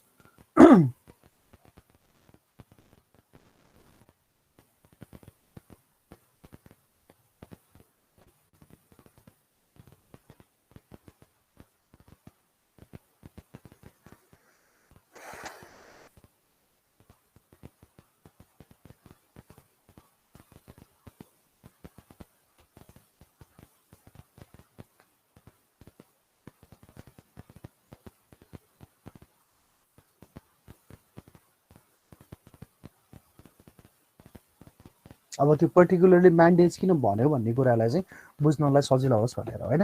So त्यसै कारणले अब कुनै पनि एक्टिभिटी सञ्चालन गर्नलाई चाहिने रिसोर्सेस अघि देखिहाल्नु हो, जसमा चाहिँ म्यान पावर र उसको कुरा गरेको छ। मेटेरियलको लागि हामीले क्वान्टिटी क्यालकुलेसन गरेर छुट्टै निकाल्छौँ, त्यसलाई पनि लगेर चाहिँ त्यसमा राख्छौँ। र त्यहाँ नम्समा पनि हेरिहाल्नुभयो, कुनै कुनै मेटेरियल पनि दिएको छ, त्यहाँ कति मेटेरियल्सहरू चाहिँ दिनुपर्ने ठाउँमा मेटेरियल्सहरू पनि दिइहाल्छ होइन। सो अब जुन ठाउँमा मेटेरियल्स प्रयोग हुँदैन त्यसमा मेटेरियल्सको नम्स राखेको हुँदैन। सो अब त्यही कारणले एउटा इक्जाम्पलको रूपमा मानौँ 12 म्यान डेजमा चाहिँ एउटा वेल्डर र हेल्परले काम गर्छ, कुनै पनि एउटा फलामको काम छ भने नर्मल एक्टिभिटी ड्युरेसन अनुसारले हामीले 6 दिन चाहिँ प्रयोग गर्दाखेरि 2 जना वेल्डर र 2 जना हेल्पर लगाएर काम गर्ने भन्ने। फेरि अब सर साह्रै नै उ गरौँ न त, त्यसै भए त 6 जना वेल्डर लगाइदिउँ एक दिन सकिन्छ कि भन्ने कुरा पनि हुनसक्छ। तर अब त्यो ठाउँको कन्स्ट्रेन्ट हुन पर्यो, हुनसक्छ होइन, मेटेरियल राख्ने ठाउँ नहुनसक्छ। त्यसरी भिडभाड गरेर एकै दिन घर त कहाँ बनाउन सकिन्छ त। फेरि सर्टेन चिज पनि हेर्नु पर्यो, क्युरिङ हुनसक्छ, कति एक्टिभिटीको ड्युरेसन तपाईँले चाहेर पनि घटाउन सक्नुहुन्न, सर्टेन डेजभन्दा बढी घटाउन कम घटाउन सक्नुहुन्न होइन। त्यही भएर अब के अल्टरनेटिभ कन्स्ट्रक्सनमा जानु पर्यो, जस्तै तपाईँसँग जति पनि रिसोर्सेस छ भन्दैमा तपाईँले एकै दिनमा त सबै घरको ढलान गर्न कहाँ सक्नुहुन्छ त। एक तला घर पुरै फाउन्डेसनदेखि माथिसम्म उठाउन सक्नुहुन्छ त। जति पनि रिसोर्सेस छ तपाईँसँग, मान्छे जति पनि छ, इक्विपमेन्ट जति पनि छ भन्यो भने मेथड चाहिँ आरसिसी गर्ने रे अनि एक दिन बना भन्न त सकिन्न। किन आरसिसी भनेपछि पर्टिकुलरली त्यो एक्टिभिटिजमा त्यो प्रोजेक्ट चल्दाखेरि जुन जुन एक्टिभिटी चल्छ तिनीहरूको त सर्टेन क्युरिङ डेज हुन्छ। तपाईँले फुल हाइट वाल लाउन सक्नुहुन्न होइन, फुल हाइट सबैले एकैचोटि सबै एक्साभेसन गर्न सक्नुहुन्न, एकै दिन सबै चाहिँ उठाउन सक्नुहुन्न, त्यस्ता धेरै कन्स्ट्रेन्ट्सहरू हुन्छ। त्यो भनेको त एक्टिभिटीको आफ्नो चाहिँ युनिक क्यारेक्टरिस्टिक्सको कारणले हो नि। तर त्यही चिज गर्न सकिन्छ। त्यसै अल्टरनेटिभ मेथड अफ कन्स्ट्रक्सनमा जाउँ न त। आरसिसी गर्दैन, ड्राई कन्स्ट्रक्सन गर्छु भन्यो भने सम्भव हुन सक्ला, ड्राई कन्स्ट्रक्सन चाहिँ हुन सक्ला। एक्साभेसन गर्यो, तल बेस प्लेट हाल्यो, फलाम कस्यो, त्यो पनि सम्भव त नहोला। तै पनि ल लेट अस सपोज अरू प्रोसेस भन्दा चाहिँ छिटो हुनसक्छ। तर अल्टरनेटिभ टेक्निकल सल्युसनमा गयौँ भने चाहिँ प्रब्लम सल्भ हुन सक्ला। त्यति दिनमा त्यति समयमा चाहिँ हामीले गर्न सक्छौँ भने, जस्तै 3 महिनामा घर तयारी, 6 महिनामा घर तयारी भनेर आउँछ नि, त्यस्ता भनेका जति पनि देखिन्छ त्यो आरसिसी होइन क्या। आरसिसीको सर्टेन पार्ट चाहिँ होला, तर अरू सबै चाहिँ ड्राई वालहरू कन्स्ट्रक्सन गर्ने प्रिफ्याब स्ट्रक्चर्सहरू हो क्या, जसको कारण छिटो काम गर्न सकिन्छ। तर तपाईँ ट्रेडिसनल आरसिसी वेबाट घर बनाउँछु भन्नुभयो भने त त्यसले टाइम लिन्छ। तपाईँलाई एक्साभेसन गर्न पर्यो, फाउन्डेसन क्युरिङ गर्ने समय हुन्छ, बिम कास्ट गरेपछि क्युरिङ गर्ने समय हुन्छ, कलमे रेक गरिसकेपछि क्युरिङ गर्ने समय हुन्छ। तपाईँले वाल लगाउँदा फुल लाइट लाउनुहुन्न, त्यसलाई पनि क्युरिङ गर्नुपर्छ। माथि डन्डी बान्ने समय हुन्छ, ढलान गर्ने समय हुन्छ, ढलान गरिसकेपछि क्युरिङ गर्ने समय हुन्छ। भने चाहिँ हरेक एक्टिभिटीको चाहिँ त्यहाँ आफ्नै क्यारेक्टरिस्टिक छ। त्यो भइसकेपछि तपाईँले आरसिसी घरलाई चाहिँ क्रास गर्दाखेरि म्याक्सिमम पोसिबल क्रास गर्ने भनेको टाइम कसरी घटाउन सकिन्छ भन्ने हो। तर त्यसलाई झ्यापझुपै घटाएर 1 महिनामा बनाउन सकिँदैन हो। त्यही भएर कस्तो केसमा कस्तो प्रोजेक्टको नेचर छ, कस्तो चाहिँ कामहरू गर्छौँ, त्यो सबै कुराहरूले चाहिँ हामीले बुझ्नुपर्छ एज ए इन्जिनियर भएर है। सो त्यस्ता कुराहरू चाहिँ हेर्नु पर्यो। अब मैले भने 6 दिनमा चाहिँ 2 जना वेल्डर र 2 जना हेल्परले काम गर्न सक्छ भने त्यसलाई क्रासिङ गर्यो भने, क्रासिङको बारेमा फेरि कन्स्ट्रक्सन म्यानेजमेन्ट हामी न्युमेरिकलै पढ्नुपर्छ कि कसरी एक्टिभिटीको ड्युरेसनलाई क्रास गर्न सकिन्छ भनेर हेर्छौँ हामीले होइन। सो क्रासिङ गर्दाखेरि चाहिँ त्यो एक्टिभिटी 4 दिन सकिन्छ भन्यो भने अब त्यो 4 दिन सक्नको लागि तपाईँसँग पोसिबिलिटी के हुनसक्छ त भन्दा, तपाईँले एकजना एडिसनल वेल्डर र एकजना एडिसनल चाहिँ हेल्पर ल्याउनु भयो भने अब दुईजना वेल्डरमा एकजना जोड्ने बित्तिकै 3 जना भयो, दुईजना हेल्परमा एकजना जोड्ने बित्तिकै 3 जना भयो भनेपछि 12 डेज, जसमा 12 म्यान डेज भनेको छ, त्यो अब 4 दिनमा गर्न सक्नुहुन्छ, 4 तिया 12। तर अब 4 लाई पनि अझ फर्दर 3 दिनमा घटाउन सक्ने पोसिबिलिटी नहुन सक्छ, किनभने मैले एक्जाम्पल दिएको। मैले के एक्जाम्पल दिइरहेको छु, एकै दिनमा 12 जना राखौँ न त गर्न सकिन्छ त भन्ने कुरा चाहिँ सम्भव नहुन सक्छ। वर्किङ कन्स्ट्रेन्टको कारणले गर्दा, वर्किङ चाहिँ त्यहाँ साइटको स्पेसिफिक कन्स्ट्रेन्टका कुराहरू हुनसक्छ, मेटेरियल एकै दिन डेलिभर नहुन सक्छ, त्यो सबै कुराहरू भनेको हेर्नु पर्यो क्या। सो त्यो प्रोजेक्ट म्यानेजरले किन चाहिँ त्यत्रो ह्यान्डसम स्यालेरी लिन्छ त भन्दा यस्तै सबै कुराहरू गर्छ नि त उसले। सबै कुराहरू म्यानेज गरिदिने, कसरी चाहिँ कामलाई छिटो गर्न सक्ने, कसरी प्रोडक्टिभिटी बढाउन सक्ने, कसरी डेडलाइन मिट गर्न सक्ने भन्ने कुराहरू उसले थिङ्क गर्ने हो नि त। उसले म्यानेज गर्ने भनेकै त्यस्तै कुराहरूको लागि हो कि। त्यही भएर why project manager is needed अथवा वाइ चाहिँ हामीले चाहिँ म्यानेज गर्नुपर्छ प्रोजेक्ट भन्ने कुराहरू यो हो। आफ्नै तालले चाहिँ प्रोजेक्ट चल्यो भने त यो 12 दिन होइन, यो 20 दिन पनि सकिँदैन यदि प्रोजेक्टलाई चाहिँ कन्ट्रोल गरेन भने भन्ने कुराहरू पनि छँदैछ होइन। हो यस्ता कुराहरू हामीले सम्झिनु पर्यो होइन। जस्तो त्यही एक्जाम्पललाई चाहिँ हामीले हेर्दाखेरि चाहिँ यदि क्रासिङ गर्ने हो भने भनेको क्रासिङको मिनिङ त सम्झिनु भयो होला साथीहरूले। टाइप्स अफ प्रोजेक्टमा according to the time duration भनेर मैले पढाएको थिएँ। एउटा नर्मल प्रोजेक्ट ड्युरेसनमा सञ्चालन हुने, अर्को क्रास प्रोजेक्ट जसमा चाहिँ shortening the project duration by increasing the resources होइन। रिसोर्स इन्क्रिज गरिसकेपछि चाहिँ प्रोजेक्टको ड्युरेसनलाई चाहिँ सर्टेन गर्न सकिन्छ भने अर्को डिजास्टर प्रोजेक्ट भनेर बनाएको थिएँ है। सो क्रासिङ गर्ने भनेको रिसोर्स इन्क्रिज गरेर प्रोजेक्टको ड्युरेसनलाई कतिसम्म घटाउन सकिन्छ त त्यसलाई घटाउने हो। त्यो प्रोजेक्टको ड्युरेसनलाई कतिसम्म घटाउन सकिन्छ, रिसोर्सेस कति इन्क्रिज हुन्छ भन्ने न्युमेरिकल छुट्टै हुन्छ है, सिएममा हामी पढ्छौँ। ओके, अब त्यसो हो भने यही प्रोजेक्टमा हामीले हेर्दाखेरि त्यो 6 दिनमा सकाउने कामलाई 4 दिनमा झार्न सकिन्छ भने त्यो 4 दिनमा झार्दाखेरि हामीलाई आवश्यकता पर्ने भनेको यो भइरहेको चाहिँ जति चाहिँ हामीसँग उपलब्ध भएका वेल्डर र हेल्पर छ, त्यो वेल्डर र हेल्पर दुईजना प्रयोग गरेर 4 दिन त सम्भवै भएन। किन? दुईजना वेल्डरले कति घन्टा काम गर्छ भन्दाखेरि कि अब यसलाई चाहिँ ओभर टाइम दिएर नाइट सिफ्टिङ गराएर काम गर्नु पर्यो, त्यसरी पनि सम्भव हुँदैन। एउटै मान्छेलाई 24 घन्टा गराउनै सकिन्न, 8 घन्टा बढीमा 12 घन्टा गर्न सकिएला होइन। फेरि त्यो भयो भने चाहिँ लेबर लको चाहिँ भनौँ न अगेन्स्टमा जान्छ, मान्छे थाक्छ, धेरै कुराहरू हुन्छ। थाकिसकेपछि अलिकति एक्जस्टेड भइसकेपछि मान्छेहरू एक्सिडेन्ट हुने सम्भावना हुन्छ। त्यो जम्मै कुराहरू हेर्न पर्यो नि त हामीले होइन। त्यही कारणले लेट अस सपोज कि अर्को एकजना वेल्डर र अर्को एकजना हेल्पर थप्यो भने चाहिँ तीनजना वेल्डर र हेल्पर हुने भए होइन।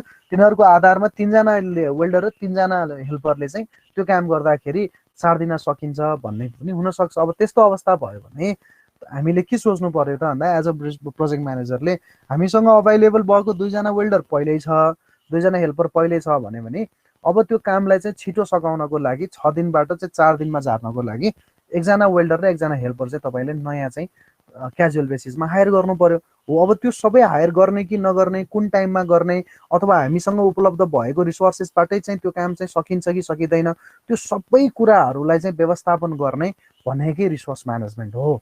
त्यो सबै भनेको चिजै रिसोर्स म्यानेजमेन्ट हो क्या। त्यो हामीलाई कति रिसोर्सेस चाहिन्छ, कुन बेला कति चाहिन्छ, कति हामीसँग उपलब्ध छ, कति हामीसँग भएको उपलब्धताबाट चाहिँ दिएको चाहिँ निर्धारित समयभित्र सकिन्छ कि सकिँदैन भने कहिले चाहिँ हायर गर्नुपर्छ, कुन समयमा हायर गर्नुपर्छ, सुरुदेखि हायर गरेर राख्ने हो कि अथवा त्यो पर्टिकुलर प्रोजेक्ट चल्ने एक्टिभिटी चल्ने बेलामा हायर गर्ने हो कि कति समयलाई हायरिङ गर्ने, यो सबै कुराहरू जे जति मैले अघिदेखि भनेको इक्जाम्पल्सहरू छ त्यो जम्मै कुराहरू गर्नु पछाडिको कारण भनेकै त्यसलाई चाहिँ रिसोर्सलाई कसरी म्यानेज गर्ने भन्ने कुराहरू हेर्नको लागि हो।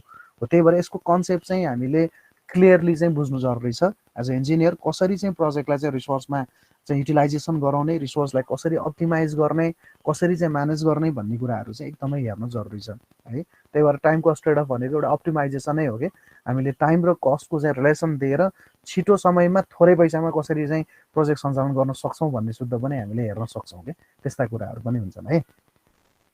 अब त्यो हुनाले हामीले एक्टिभिटीहरू जति छ त्यो एक्टिभिटीहरूको लागि चाहिँ कति रिसोर्सेस चाहिन्छ भन्नको लागि चाहिँ पहिला रिसोर्स म्यानेजमेन्ट गर्नलाई कति चाहिँ रिसोर्सेसहरू चाहिन्छ त भन्ने कुरा हेर्नु पर्यो। अब कति रिसोर्सेस चाहिन्छ भन्यो भने तपाईँले एस्टिमेटिङबाट ल्याउनु हुनुभयो। कहाँबाट ल्याउने भयो त भन्दा एस्टिमेटिङबाट, नर्म्स एनालाइसिसबाट अथवा रेट एनालाइसिसबाट त्यो सबै कुराहरू लिएर आइसकेपछि तपाईँलाई कति चाहिँ रिसोर्सेस चाहिन्छ पर्टिकुलर कुनै एक्टिभिटीको लागि भनेर थाहा हुन्छ। त्यो भनेको determining what resources will be required, त्यो पर्टिकुलर एक्टिभिटीको लागि चाहिँ के स्रोतहरू चाहिँ चाहिन्छ त होइन, त्यो भनेको लेबर के चाहिन्छ, इक्विपमेन्ट के चाहिन्छ, मेटेरियल के चाहिन्छ, त्यो चिजहरू तपाईँले एस्टिमेटिङबाट लिएर आउनुहुन्छ है। एस्टिमेटिङ नसकिकन सेड्युल बन्दै बन्दैन, किन एस्टिमेटिङका आइटमहरू नै हाम्रो लागि वर्क ब्रेकडाउन स्ट्रक्चरका आइटमहरू हो भनेर त्यस्तो पटक पटक मैले भनेको छँदैछु है तपाईँहरूलाई। त्यसपछि कति रिसोर्सेस क्वान्टिटी चाहिन्छ, पहिला त के चाहिन्छ भनेर थाहा हुने भयो होइन, त्यसपछि चाहिँ कति क्वान्टिटी चाहिन्छ, त्यो हरेक रिसोर्सेसहरू चाहिँ कति चाहिन्छ त त्यो कुराहरू हेर्नु पर्यो। त्यसपछि त्यो रिसोर्सेसहरूलाई चाहिँ कहिले चाहिँ अभाइलेबल हुन्छ हाम्रो प्रोजेक्ट साइटमा त्यो थाहा हुनु पर्यो।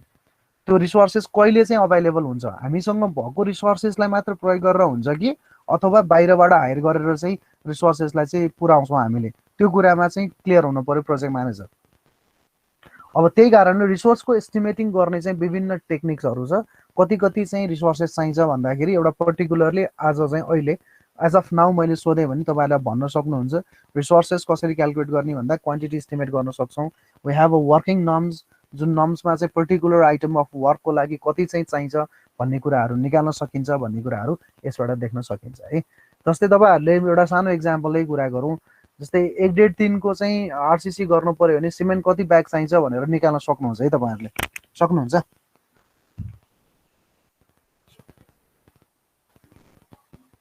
साथी हो 1.5 को चाहिँ मिक्स गर्नु पर्यो, मैले चाहिँ तपाईँहरूलाई सोधेँ कि 1.5 को मिक्स गर्नु पर्यो, मलाई कति ब्याग सिमेन्ट किन्नु पर्यो इन्जिनियर साहब भनिदिनुहोस् भने तपाईँले भन्न सक्नुहुन्छ?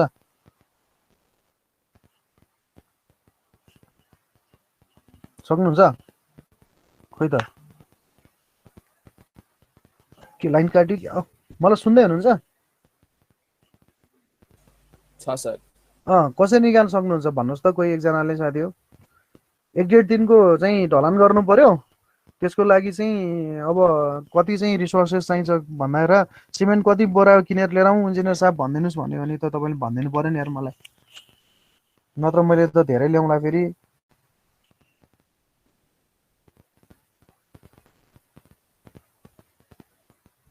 कसरी निकाल्ने?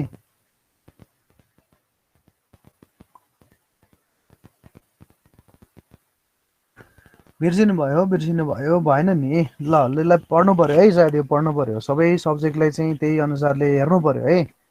ल ठिक छ, अहिलेलाई छोडिदिउँ, त्यो गर्दै गर्नुहुन्छ तपाईँहरूले।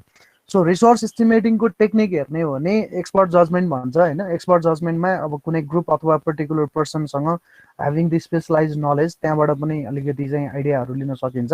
भनेको पुरानो प्रोजेक्टहरू चलाएका मान्छेहरू होइन, तिनीहरूबाट पनि यति चाहिँ हुनसक्छ भन्ने कुराहरू। जस्तै मलाई तपाईँले सोध्नुभयो भने कतिको तलाको घर छ, कति चाहिन्छ भन्यो भने मैले यति बोरा सिमेन्ट चाहिन्छ भनेर तलाखाला भन्न सक्छु होइन। कस्तो खालको ढलान छ भन्ने पनि भन्न सकिन्छ, कति चाहिन्छ होला इँटा भन्यो भने भन्न सकिन्छ। त्यो भनेको कामको अनुभवले दिने कुराहरू हुन्, हो त्यस्ता कुराहरू पनि गर्न सकिन्छ। अर्को चाहिँ बटम अप एस्टिमेटिङ, जुन तपाईँहरूले अहिले गरी पढिरहनु भएको कलेजमा पढेको भनेको चाहिँ यो हो। हरेक एक्टिभिटिजलाई स्मलर कम्पोनेन्टमा तपाईँले टुक्राउनुहुन्छ। भनेको बिल्डिङ प्रोजेक्ट भन्यो भने हामीले अस्ति डब्लुबिएसमा जसरी टुक्रायौँ, त्यो हरेक डब्लुबिएसको पर्टिकुलर एक्टिभिटिज सब एक्टिभिटिज लेभलसम्म टुक्रिन्छ र हरेक एक्टिभिटिज सब एक्टिभिटिज वर्क प्याकेजहरूको चाहिँ हामीले इन्डिभिजुअल इस्टिमेट गरेर चाहिँ हामीले टोटल क्वान्टिटी निकाल्न सक्छौँ, टोटल रिसोर्सेस के चाहिन्छ भने निकाल्न सक्छौँ भने। अर्को चाहिँ अब यो पर्ट पनि भन्ने चलनहरू छ, यसको बारेमा छुट्टै हिसाब पनि गर्छौँ हामी, तर ड्युरेसनमा गर्छौँ है हामी इस्टिमेटिङ, रिसोर्सेसमा होइन। सो अर्को चाहिँ 3 पोइन्ट इस्टिमेटिङ भन्छ। तपाईँलाई कति चाहिँ कममा कतिसम्म लाग्छ भनेर एउटा अप्टिमिस्टिक रिसोर्सेस राख्ने। अर्को चाहिँ एकदम धेरै नै खपत हुनसक्छ सम्भावना भन्यो भने पेसिमिस्टिक कति हुनसक्छ भनेर हेर्ने। अरू अर्को चाहिँ मोस्ट लाइकली कति हुनसक्छ त भन्ने कुराहरू हेर्ने। त्यसको लागि चाहिँ तीन पोइन्टबाट चाहिँ हामीले 3 पोइन्टबाट चाहिँ मोस्ट लाइकली, अप्टिमिस्टिक र पेसिमिस्टिकबाट चाहिँ एक्सपेक्टेड रिसोर्सेस कति हुन्छ भनेर एउटा फर्मुला हुन्छ। जस्तै चाहिँ optimistic resources plus 6 times the most likely resources plus pessimistic divided by 6 गऱ्यो भने बिटा फङ्सनबाट चाहिँ हामीले हेर्न सक्छौँ। त्यसकोबाट पनि 3 पोइन्ट एस्टिमेटिङबाट पनि गर्न सकिन्छ है। सो रिसोर्स एस्टिमेटिङ गर्ने चाहिँ विभिन्न तरिकाहरू हुन्छ। त्यही भएर अब हामीलाई अलिकति इम्पोर्टेन्ट भनेको बटम अफ एस्टिमेटिङ हो क्या। हरेक कम्पोनेन्ट छुटिन्छ, यसमा हरेक एक्टिभिटिजहरू चाहिँ को बारेमा थाहा हुन्छ हामीलाई, त्यसको आधारमा गर्दै जाने हो। जस्तै बिल्डिङको प्रोजेक्टको गर्दाखेरि एक्साभेसन भयो, एक्साभेसनको आइटममा कति मान्छे चाहिन्छ खाल्डो खन्नको लागि, किन नर्म्सले भनिदिएको छ हामीलाई 1 घनमिटरको खाल्डो चाहिँ नरम माटोमा खन्नु पर्यो भने यतिजना मान्छे, यतिजना ज्यामी, यतिजना मिस्त्री अथवा यतिजना के भनिदिन्छ उसले, भनेपछि त्यसको लागि छुट्टै एस्टिमेटिङ हुनुभयो। त्यसै गरी तपाईँले स्टोन सोलिङ भन्नु,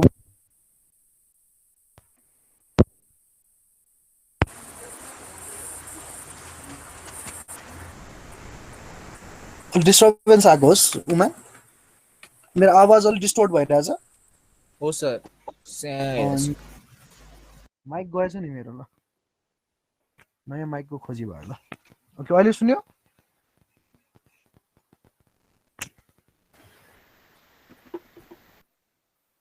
सुनिराख्नु भएको छ यसमा हात उठाउने अप्सन हुँदैन भने यो एमएस टिमको जस्तो हात उठाउने थम्स अप गर्ने हुँदैन है यसमा जुममै हुन्छ सर रुममा हुन्छ मैले बुझिनँ जुम आइडी जुममा त हुन्छ जुममा त भइहाल्छ यसमा रहेनछ है त्यही त भने गजबको रहेछ यो ठिक छ रेस्ट्रिक्ट हुँदो रहेछ स्टुडेन्टलाई यसमा चाहिँ ओके म फेरि त्यसमै गएँ सो बटम अफ एस्टिमेटिङको हकमा सबभन्दा बढी चाहिँ हामीले प्रयोग गर्ने चाहिँ त्यही नै चिज हो भन्ने कुराहरू मैले अहिले राखेँ है त तपाईँहरूले मैले अघि सोधेको कुराहरू पढ्नु भएको छैन जस्तो नि लाग्यो त्यसो भए है मलाई तपाईँले अहिलेसम्म क्वान्टिटी कति लाग्छ भनेर मात्रै गरे हो मेटेरियल कति लाग्छ भनेर गर्नु भएको छैन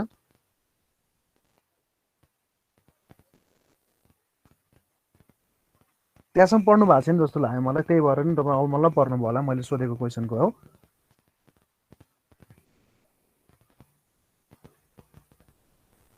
अब त मैले सोधेको प्रश्नै बुझ्नु भएन क्या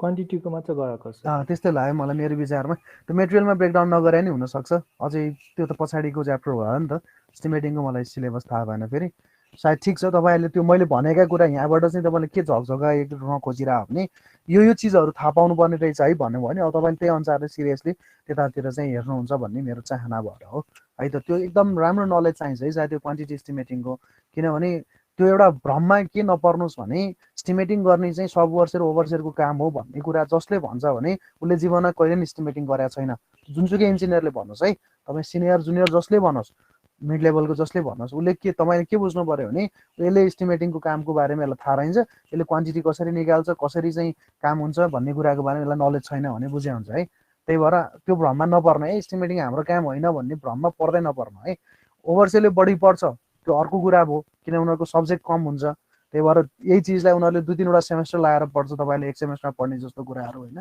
तर त्यसको अर्थ त्यो होइन कि त्यसको काम चाहिँ त्यसले गर्नुपर्छ भनेर उसले नै गरे पनि तपाईँलाई चेक गर्ने चाहिँ तपाईँसँग आइडिया हुनु पर्यो होइन नर्म्स बुझ्नु पर्यो उसले बढी पो एस्टिमेटिङ गरेछ कि नचाहिँदो ठाउँमा बढी म्यान पावर पो राखेको छ कि नचाहिँदो ठाउँमा बढी चाहिँ इक्विपमेन्ट पो राखेको छ कि त्यो त हेर्न सक्नु पर्यो नि त्यो त आफूले बुझ्नु पर्यो नि त्यस्ता कुराहरूमा भ्रमा चाहिँ नपर्नु होला है साथी गुड अब यो कुराहरूमा एकदमै क्लियरली जानकारी हुनु होला न त तपाईँको छिमेकीले कुनै एउटा काम गर्नु पर्यो भने त्यो नलेज पनि तपाईँसँग हुन्न फेरि सेफ्टी ट्याङ्की खन्न पर्यो ल कति यति चाहिँ एकजना परिवार छ यति परिवारको लागि चाहिँ कत्रो सेफ्टी ट्याङ्क चाहिन्छ भन्यो भने त तपाईँले सेनिटरीबाट हेर्नुभयो होला अब त्यो सेनिटरीबाट हेरेको चाहिँ सेफ्टी ट्याङ्कको साइज त भन्नुभयो होला त्यो गर्नलाई कति पैसा लाग्छ त बाउ भन्दै अथवा नानी भन्दै भन्यो भने त माटो खन्नलाई यति लाग्छ इँटा यतिवटा चाहिन्छ अनि यति चाहिँ सिमेन्ट चाहिन्छ माथिको ढलान गर्नलाई यति चाहिन्छ डन्डी यति चाहिन्छ भनेर त भनिदिनु सक्नु पर्ला हो त्यो कारणले होइन ओभरसेयरलाई सोध्नुहोस् अनि ओभरसेयरले गराएर ल्याउँछ त्यसपछि म चेक गर्छु भन्न मिलेन नि होइन अब यो फिजिकल क्लास भयो कस्तो मजा आउँथ्यो त्यसको हुन अहिलेलाई यसो अब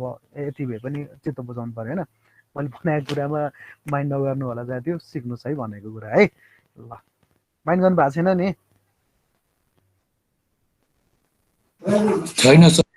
छैन गुड गर्नै भएन नि गऱ्यो भने पनि फेरि एउटा त्यो डायलग भने जस्तो होइन इसमें मेरा क्या होगा भने जस्तो होइन त्यस्तो केही नहोला है okay side good so keep moving resource सेड्युलिङको प्रोसेस अब हामीलाई त्यसो भए रिसोर्सेस कहाँबाट आउँछ के आउँछ कति आउँछ भन्ने कुराहरू सबै थाहा भइसकेपछि अब त्यो रिसोर्सेसलाई डिफाइन कसरी गर्ने रिसोर्सलाई एलोकेट कसरी गर्ने रिसोर्सको एग्रिगेसन कसरी गर्ने र रिसोर्सको लेभलिङ कसरी गर्ने भन्ने कुरा चाहिँ प्रोजेक्ट इन्जिनियरिङको नलेजले लिनु पर्यो रिसोर्सको डेफिनेसन के गर्ने त्यसपछि रिसोर्स एलोकेसन गर्ने एग्रिगेसन लेभलिङ गर्ने हाम्रो जिम्मेवारी रिसोर्स एस्टिमेसन गर्ने काम फरक ठाउँबाट एस्टिमेट भएर आउँछ है त त्यो कुरा सम्झिनु पर्यो सो अब रिसोर्सको सेड्युलिङ गर्दाखेरि हामी त सेड्युल एक्सपर्ट बन्न खोजिरह हो नि त हामी सेड्युल कसरी म्यानेज गर्ने भन्ने कुरा पढिरह नि त होइन प्रोजेक्ट इन्जिनियरिङमा सो हामीसँग आइपुग्दाखेरि चाहिँ के बुझ्नु पर्यो भने रिसोर्सेस एस्टिमेट भएर आइसकेको छ कति चाहिन्छ म्यान पावर कति चाहिन्छ इक्विपमेन्ट कति चाहिन्छ मेटेरियल त्यो सबै अल थिङ्स आर रेडी अब त्यसलाई हेरेर हामीले शेड्युलिङमा ढाल्नु बाँकी छ भन्ने कुरा हो। अब त्यो शेड्युलिङमा ढाल्नको लागि हामीसँग 4 वटा मेजर स्टेजका कामहरू हामी गर्छौँ। पहिलो हामी रिसोर्सलाई डिफाइन गर्छौँ हाम्रो तवरमा हैन, हाम्रो हिसाबमा त्यो रिसोर्सलाई व्याख्या गर्छौँ। त्यसपछि इन्डिभिजुअल एक्टिभिटी अफ दि वर्कमा चाहिने जति रिसोर्सेस हो त्यो रिसोर्सेसलाई एलोकेट गर्छौँ हैन, कति कति चाहिन्छ त। त्यसपछि त्यसलाई एग्रिगेट गर्छौँ कुन दिन कति चाहिन्छ भनेर, र आवश्यकता पर्यो भने कुनै कामलाई ढिलो गरेर, कुनै कामलाई छिटो गरेर, कुनै कामलाई 2 दिन रोकेर, फ्लोट हेरेर है साथी किन फ्लोट पढ्यो अब थाहा हुन्छ। कुनै टाइमलाई चाहिँ सर्टेन पछाडि ठेलेर हुन्छ कि के गरेर हुन्छ, भएको उपलब्ध भएका चाहिँ रिसोर्सेसलाई प्रयोग गरेर रिसोर्सलाई चाहिँ म्यानेज गर्ने भन्ने काम चाहिँ रिसोर्स लेभलिङ हो है। सो त्यही कारणले यो 4 वटा काम चाहिँ हामीले पढ्नु जरुरी छ। अब जाउँ पहिलोमा रिसोर्सको डेफिनेसनमा। अब रिसोर्सको डेफिनेसन भनेको कुरा के हो त भन्दा, रिसोर्सको डेफिनेसन भनेको के रिसोर्सेसहरू हामीलाई चाहिन्छ त्यसको प्लानिङ गर्नु पर्यो र त्यसलाई चाहिँ प्रोजेक्ट कम्प्लिसन गर्ने समयसम्मलाई म्यानेज गर्नु पर्यो। रिसोर्सेस के चाहिन्छ त भन्दा पर्टिकुलरली रिसोर्सेस भन्नुपर्दा इन जेनरल भन्यो भने स्किल्ड अथवा अनस्किल्ड भनेर राख्नु परेन, लेबर पर्टिकुलरली चाहियो हामीलाई, ह्युमन रिसोर्सेस अर्थात् म्यान पावर। अर्को हामीलाई चाहिन्छ मेटेरियल र अर्को चाहिन्छ हामीलाई इक्विपमेन्ट इन जेनरल। अब त्यसलाई पर्टिकुलर एक्टिभिटी वाइज चाहिँ डिफाइन गर्नु पर्यो भने त्यो पर्टिकुलर स्किलमा पनि त्यो कार्पेन्टर हो कि, त्यो वेल्डर हो कि, त्यो मसन हो कि, त्यो चाहिँ बारबेन्डर हो कि के हो त है, त्यो थाहा हुनु पर्यो। भने त्यसै गरी अनस्किलमा त अब लेबर भनिहाल्यो, लेबर भनिसकेपछि सबैलाई हामीले लेबरकै रूपमा चाहिँ अनस्किल लेबर ज्यामीको रूपमा चाहिँ प्रयोग गर्न सक्छौँ हैन। त्यसै गरी चाहिँ अर्धदक्षहरू पनि हुन्छन्, जस्तै सेमी स्किल्ड पनि हुन्छ कहिलेकाहीँ हैन, जस्तै फ्लोरिङका कामहरू गर्ने, स्क्रिडिङहरू गर्ने कुराहरू। अब कहिलेकाहीँ चाहिँ तपाईँको इभन प्लास्टरै गर्ने क्रममा पनि कुनै कुनै कामको लागि चाहिँ अर्धदक्षहरू प्रयोग गर्न सकिन्छ हैन, त्यस्ता कुराहरू पनि हुन्छन् भनेका सेमी स्किल्डका कुराहरू है। सो त्यो सबै पर्टिकुलर इन्डिभिजुअल एक्टिभिटिजहरूको लागि चाहिँ रिसोर्सेसहरू के चाहिन्छ, कति कति चाहिन्छ, कस्तो कस्तो प्रकारको रिसोर्सेसहरू चाहिन्छ भन्ने कुराहरू चाहिँ रिसोर्स डेफिनेसनले भन्छ। अब रिसोर्स एलोकेसन गर्दाखेरि चाहिँ कुनै पनि रिसोर्सेसहरू जुन आइडेन्टिफाई गरेका रिसोर्सेसहरूलाई चाहिँ हरेक एक्टिभिटिजहरूलाई चाहिँ कति चाहिँ एलोकेट गर्दै जाने त भन्यो भने चाहिँ रिसोर्स एलोकेसन हो है। जस्तै अघिको एक्जाम्पलमा हामीले कुनै एउटा चाहिँ वेल्डिङको काम गर्नको लागि चाहिँ मानौँ 2 जना वेल्डर 2 जना हेल्पर चाहिन्छ भन्यो भने त्यो कुरा गर्नको लागि चाहिँ हामीले के सम्झिनु पर्यो भने त्यसलाई चाहिँ हामीले त्यो रिसोर्स चाहिँ एलोकेट गरेको हो भन्ने सम्झिनु पर्यो। अब यो चाहिँ इन्टरनेटबाट लिएको हुनाले सिपको हलको एक्जाम्पल छ। त्यो बाहेक अघि नै मैले देखाइहालेँ तपाईँहरूलाई 1 घनमिटरको कुनै माटो खन्नु पर्यो भने कतिजना मान्छे चाहिन्छ भन्ने कुराको लागि जुन चाहिँ नर्म्स राखेको छ त्यसलाई नै हामीले रिसोर्सको एलोकेसन गरेको हो, हरेक इन्डिभिजुअल एक्टिभिटिजलाई एलोकेट गरेको। अब त्यो इन्डिभिजुअल एक्टिभिटिजलाई एलोकेट गर्ने तरिका भनेको के हो त भन्दा कहिलेकाहीँ कुनै पनि काम गर्दै जाने क्रममा चाहिँ जस्तै पर्टिकुलर 1 हप्ताको काम हेर्ने हो भने एउटा एक्टिभिटी मात्रै 1 हप्ताभरि चल्छ भने रिसोर्स एलोकेट गर्न सजिलो हुन्छ हैन। तर त्यो 1 हप्तामा साइमल्टेनियसली अरू पनि एक्टिभिटिजहरू चल्छन् भन्यो भने त्यसमा चाहिँ त्यो पर्टिकुलर हप्ताभरि चाहिँ कुन एक्टिभिटीमा कति रिसोर्सेस चाहिँदो रहेछ भनेर चाहिँ एलोकेट गर्दै जानुपर्ने अवस्था हुनसक्छ। जस्तै अघि हाम्रै अब सिपिएमकै न्युमेरिकलमा चाहिँ लेट अस सपोज हामीले चाहिँ ए भन्ने एक्टिभिटी मात्रै चाहिँ इनिसियल एक्टिभिटी छ र ए को सक्सेसर चाहिँ बीसी छ र यसलाई 1 हप्ता लाग्छ भन्यो भने त 1 हप्तामा तपाईँले चाहिँ सञ्चालन गर्नको लागि ए को लागि मात्र रिसोर्सेस तपाईँले एलोकेट गरे पुग्यो। तर एबिसी तीनटै चाहिँ सँगै सुरु गर्न सकिन्छ भन्ने टाइपको नि पढाएको थियौँ नि प्रेडेसेसर नभएका एक्टिभिटिजहरूलाई, जसमा एलाई 5 दिन लाग्छ, बीलाई 3 दिन लाग्छ, सीलाई 4 दिन लाग्छ भन्यो भने त अब त्यो 1 हप्ताभित्र 3 वटा एक्टिभिटी सञ्चालन हुँदैछ भने एलाई कति रिसोर्सेस एलोकेट गर्ने, किन त्यो पर्टिकुलर छुट्टै काम हुन्छ, बीलाई कति रिसोर्सेस प्रयोग गर्ने त्यो पर्टिकुलरली छुट्टै काम हुन्छ, र सीलाई कति रिसोर्सेस एलोकेट गर्ने भनेर त्यसरी पनि गर्नुपर्ने हुनसक्छ। सो रिसोर्स एलोकेट गर्दाखेरि चाहिँ के सम्झिनु पर्यो भने यहाँ जे जति सबै लेखेको कुरालाई समराइज गरेको मात्रै मैले। रिसोर्स एलोकेट गर्दाखेरि चाहिँ सम्झिनु पर्ने कुरा चाहिँ के भने इन्डिभिजुअल एक्टिभिटीलाई कति रिसोर्सेसहरू चाहिन्छ त, र त्यो कति रिसोर्सेसलाई चाहिँ हामीले एलोकेट गर्ने त भन्यो भने चाहिँ त्यसलाई रिसोर्स एलोकेसन भनेर भन्छौँ हामी। अब रिसोर्सको एग्रिगेसन भनेको चाहिँ हरेक समयमा हरेक चाहिँ रिसोर्सेस, अब त्यो मानौँ अघि नै भनेको जस्तै ए भन्ने एक्टिभिटीलाई कति रिसोर्सेस चाहिन्छ एलोकेट गर्नुभयो, बी भन्ने एक्टिभिटीलाई कति रिसोर्सेस चाहिन्छ त्यसलाई पनि एलोकेट गर्नुभयो, सीलाई कति चाहिन्छ त्यसलाई पनि एलोकेट गर्नुभयो भने अब एग्रिगेट गर्दाखेरि पहिलो हप्तामा कति रिसोर्सेस चाहिन्छ भन्यो भने सबै जोड्न सक्नुभयो नि तपाईँले हैन। पहिलो हप्तामा गरे नि भयो अथवा हरेक दिन जोड्नुहोस् त, भन्यो भने पहिलो दिन कति रिसोर्सेस चाहिन्छ, यसलाई कति, बीलाई कति, सीलाई जोडेर तल भन्न सक्नुहुन्छ है। त्यसै गरी बीलाई कति चाहिन्छ, सीलाई कति चाहिन्छ भनेर सबै चाहिँ हरेक first day, second day, third day तपाईँलाई चाहेको समय अवधिमा चाहिँ रिसोर्स कति कति चाहिन्छ भनेर एग्रिगेट गर्न सक्नुहुन्छ। त्यसलाई हामीले रिसोर्स एग्रिगेसन भनेर भन्छौँ, अर्थात् रिसोर्स लोडिङ पनि भन्छ अर्को भाषामा। जस्तै एउटा इक्जाम्पल हेरौँ अब यहाँ, यो किताबमा पनि छ है यो example. The total number of resource units for each time period can then be sum and resource aggregation or load chart can be produced. अब हेर्नु, मैले अघि भने यता एक्टिभिटी छ, 5वटा एक्टिभिटी छ, लेट अस सपोज यहाँ 9 हप्ता छ, यो 9 हप्ता छ है। तपाईँले पहिलो हप्ताको एक्टिभिटी ए चलाउनको लागि 10 जना मान्छे तपाईँलाई चाहिन्छ अरे। अब यहाँ स्किल अनस्किल मैले जे पनि भन्न तपाईँले युज गर्न सक्नुहुन्छ होइन, अनस्किलै भनौँ न, लेट अस सपोज यसलाई, अथवा स्किलले भन्नु होला। सो ए भन्ने एक्टिभिटीलाई पहिलो हप्ता तपाईँलाई 10 जना चाहियो, बी एकै लागि दोस्रो हप्ता 10 जना चाहियो। यो इन्डिभिजुअल एक्टिभिटीलाई कति कति जना चाहियो भनेर एलोकेट गर्नेलाई हामीले रिसोर्स एलोकेसन भनेको, इन्डिभिजुअल है। ए भन्ने एक्टिभिटी सञ्चालन गर्नलाई हप्ता चाहिँ यो पहिलो हप्ता र दोस्रो हप्तामा 10 जना चाहिँ इन्डिभिजुअल चाहिन्छ। बी भन्नेलाई दोस्रो हप्तामा 8 जना चाहिन्छ, तेस्रो हप्तामा 8 जना चाहिन्छ, चौथो हप्तामा 6 जना चाहिन्छ। सी भन्ने एक्टिभिटी सञ्चालन गर्नलाई चौथो हप्तामा 2 जना चाहिन्छ, पाँचौँ हप्तामा 6 जना चाहिन्छ। त्यस्तै गरी डी भन्ने एक्टिभिटीको लागि पनि 4, 5, 6, 7, 8 गरेर छ, यीलाई पनि छ। भनेपछि इन्डिभिजुअल जुन चाहिँ हामीले एलोकेट गरेका छौँ नि साथी, यसलाई हामीले रिसोर्स एलोकेसन भनेर भन्छौँ। रिसोर्सलाई एलोकेट गर्नु हो, इन्डिभिजुअल एक्टिभिटिजलाई रिसोर्सलाई एलोकेट गर्नु है। अब यो पर्टिकुलर टोटल रिसोर्सको रिक्वायरमेन्ट कति कति भयो त, तपाईँलाई हप्तैभरि कति कति जना चाहियो त भन्यो भने यो जुन समेसन गर्नुभएको छ, यो हरियो चाहिँ हाइलाइटभित्र, यो समेसन भनेको रिसोर्सको एग्रिगेसन अर्थात् रिसोर्सको चाहिँ लोडिङ पनि भन्न सक्छौँ हामीले, अथवा लोड चार्ट कति हो। जस्तै पहिलो हप्ता तपाईँलाई 10 जना मान्छे भए पुग्यो, तर दोस्रो हप्तामा गएपछि त ए मात्र सञ्चालन हुँदैन, बी पनि सञ्चालन हुन्छ। मैले अघि भनेको थिएँ नि एक्जाम्पल, भनेपछि ए र बी दुईटैको रिसोर्सेस जोड्नु पर्यो, त्यो 18 भयो। अब तेस्रो हप्तामा गए 8 जना पुग्यो, तपाईँलाई 8 जना भए पुग्छ।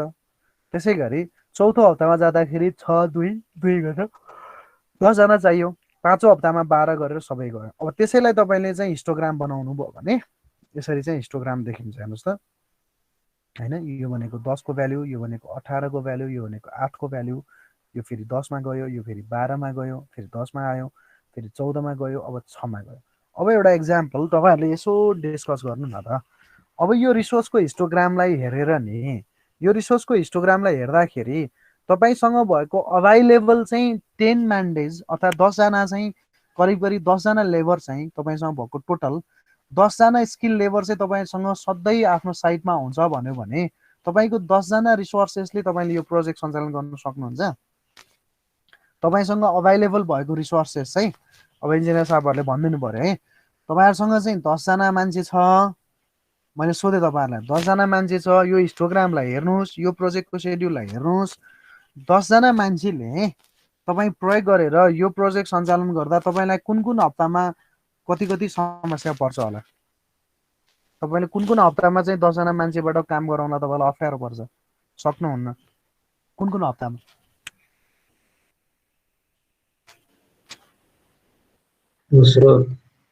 दोस्रो हप्तामा तपाईँलाई प्रब्लम पर्छ, पाँचौँ हप्तामा तपाईँलाई प्रब्लम पर्छ र आठौँ हप्तामा तपाईँलाई प्रब्लम पर्छ, होइन त? अब मलाई भन्नुहोस्, यो दोस्रो हप्ताको एक्टिभिटी, यो त्यसै गरी पाँचौँ हप्ताको एक्टिभिटी र आठौँ हप्ताको एक्टिभिटीमा तपाईँले 10 जनाको मान्छे भनेपछि तपाईँले यहाँबाट लाइन तान्नुभयो भने यो भनेको तपाईँलाई डेफिसिट हुने टाइम भयो, यो सबै डेफिसिट हुन्छ भने तेस्रो हप्तामा तपाईँलाई 2 जना जति सरप्लस हुन्छ र त्यसै गरी चाहिँ 9औँ हप्तामा तपाईँलाई 4 जना जति सरप्लस हुन्छ है, हुन्छ। यहाँ त सरप्लस छ नि होइन, यहाँ सरप्लस छ नि साथी, यहाँ सरप्लस हुने भयो, यहाँ अलिकति सरप्लस हुने भयो भने यहाँ र यहाँ चाहिँ डेफिसिट हुने भयो। अब मलाई भन्नुहोस्, यो डेफिसिट हुने ठाउँमा तपाईँसँग उपलब्ध भएको 10 जना मान्छेबाट काम गराउन त सकिएन, नसकिएपछि त तपाईँले त्यो पर्टिकुलरली त्यो हप्ता त्यो एक्टिभिटी सञ्चालन गर्न सक्नुहुन्छ त? सक्नुहुन्छ?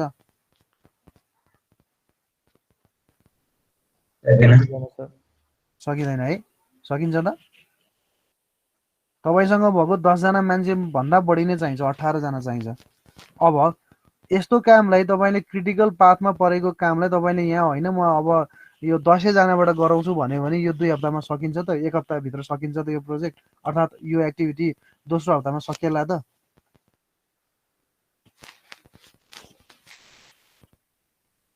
सकिँदैन। त्यसो विचार सकिँदैन। के गर्नु पर्ला त अब? यस्तो त हुन्छ, के गर्नु पर्ला त अब? यसो यसो डिस्कसनको लागि के गर्न सकिन्छ त त्यसो भए?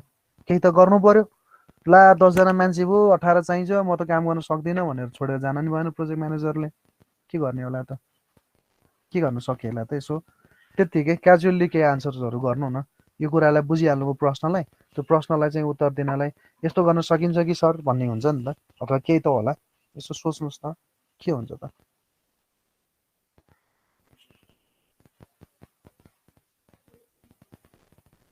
के हुन सक्ला त? यसो यसो सोच्नु न, ब्रेनस्टर्म गर्नु न।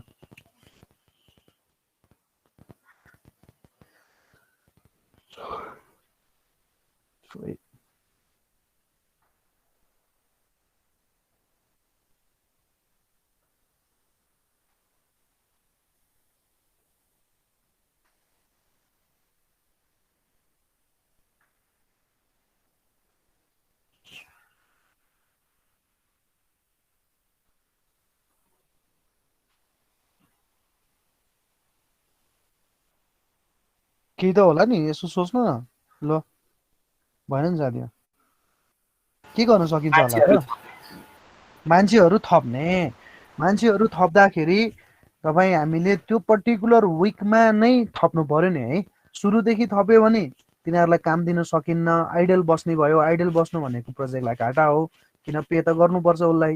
भनेपछि त्यो पर्टिकुलर कुनै हप्ता पुग्दैन भने त्यस्तो अवस्थामा हामीले अलिकति क्याजुअल बेसिसमा हायरिङ गर्नुपर्ने अवस्था पनि हुनसक्छ।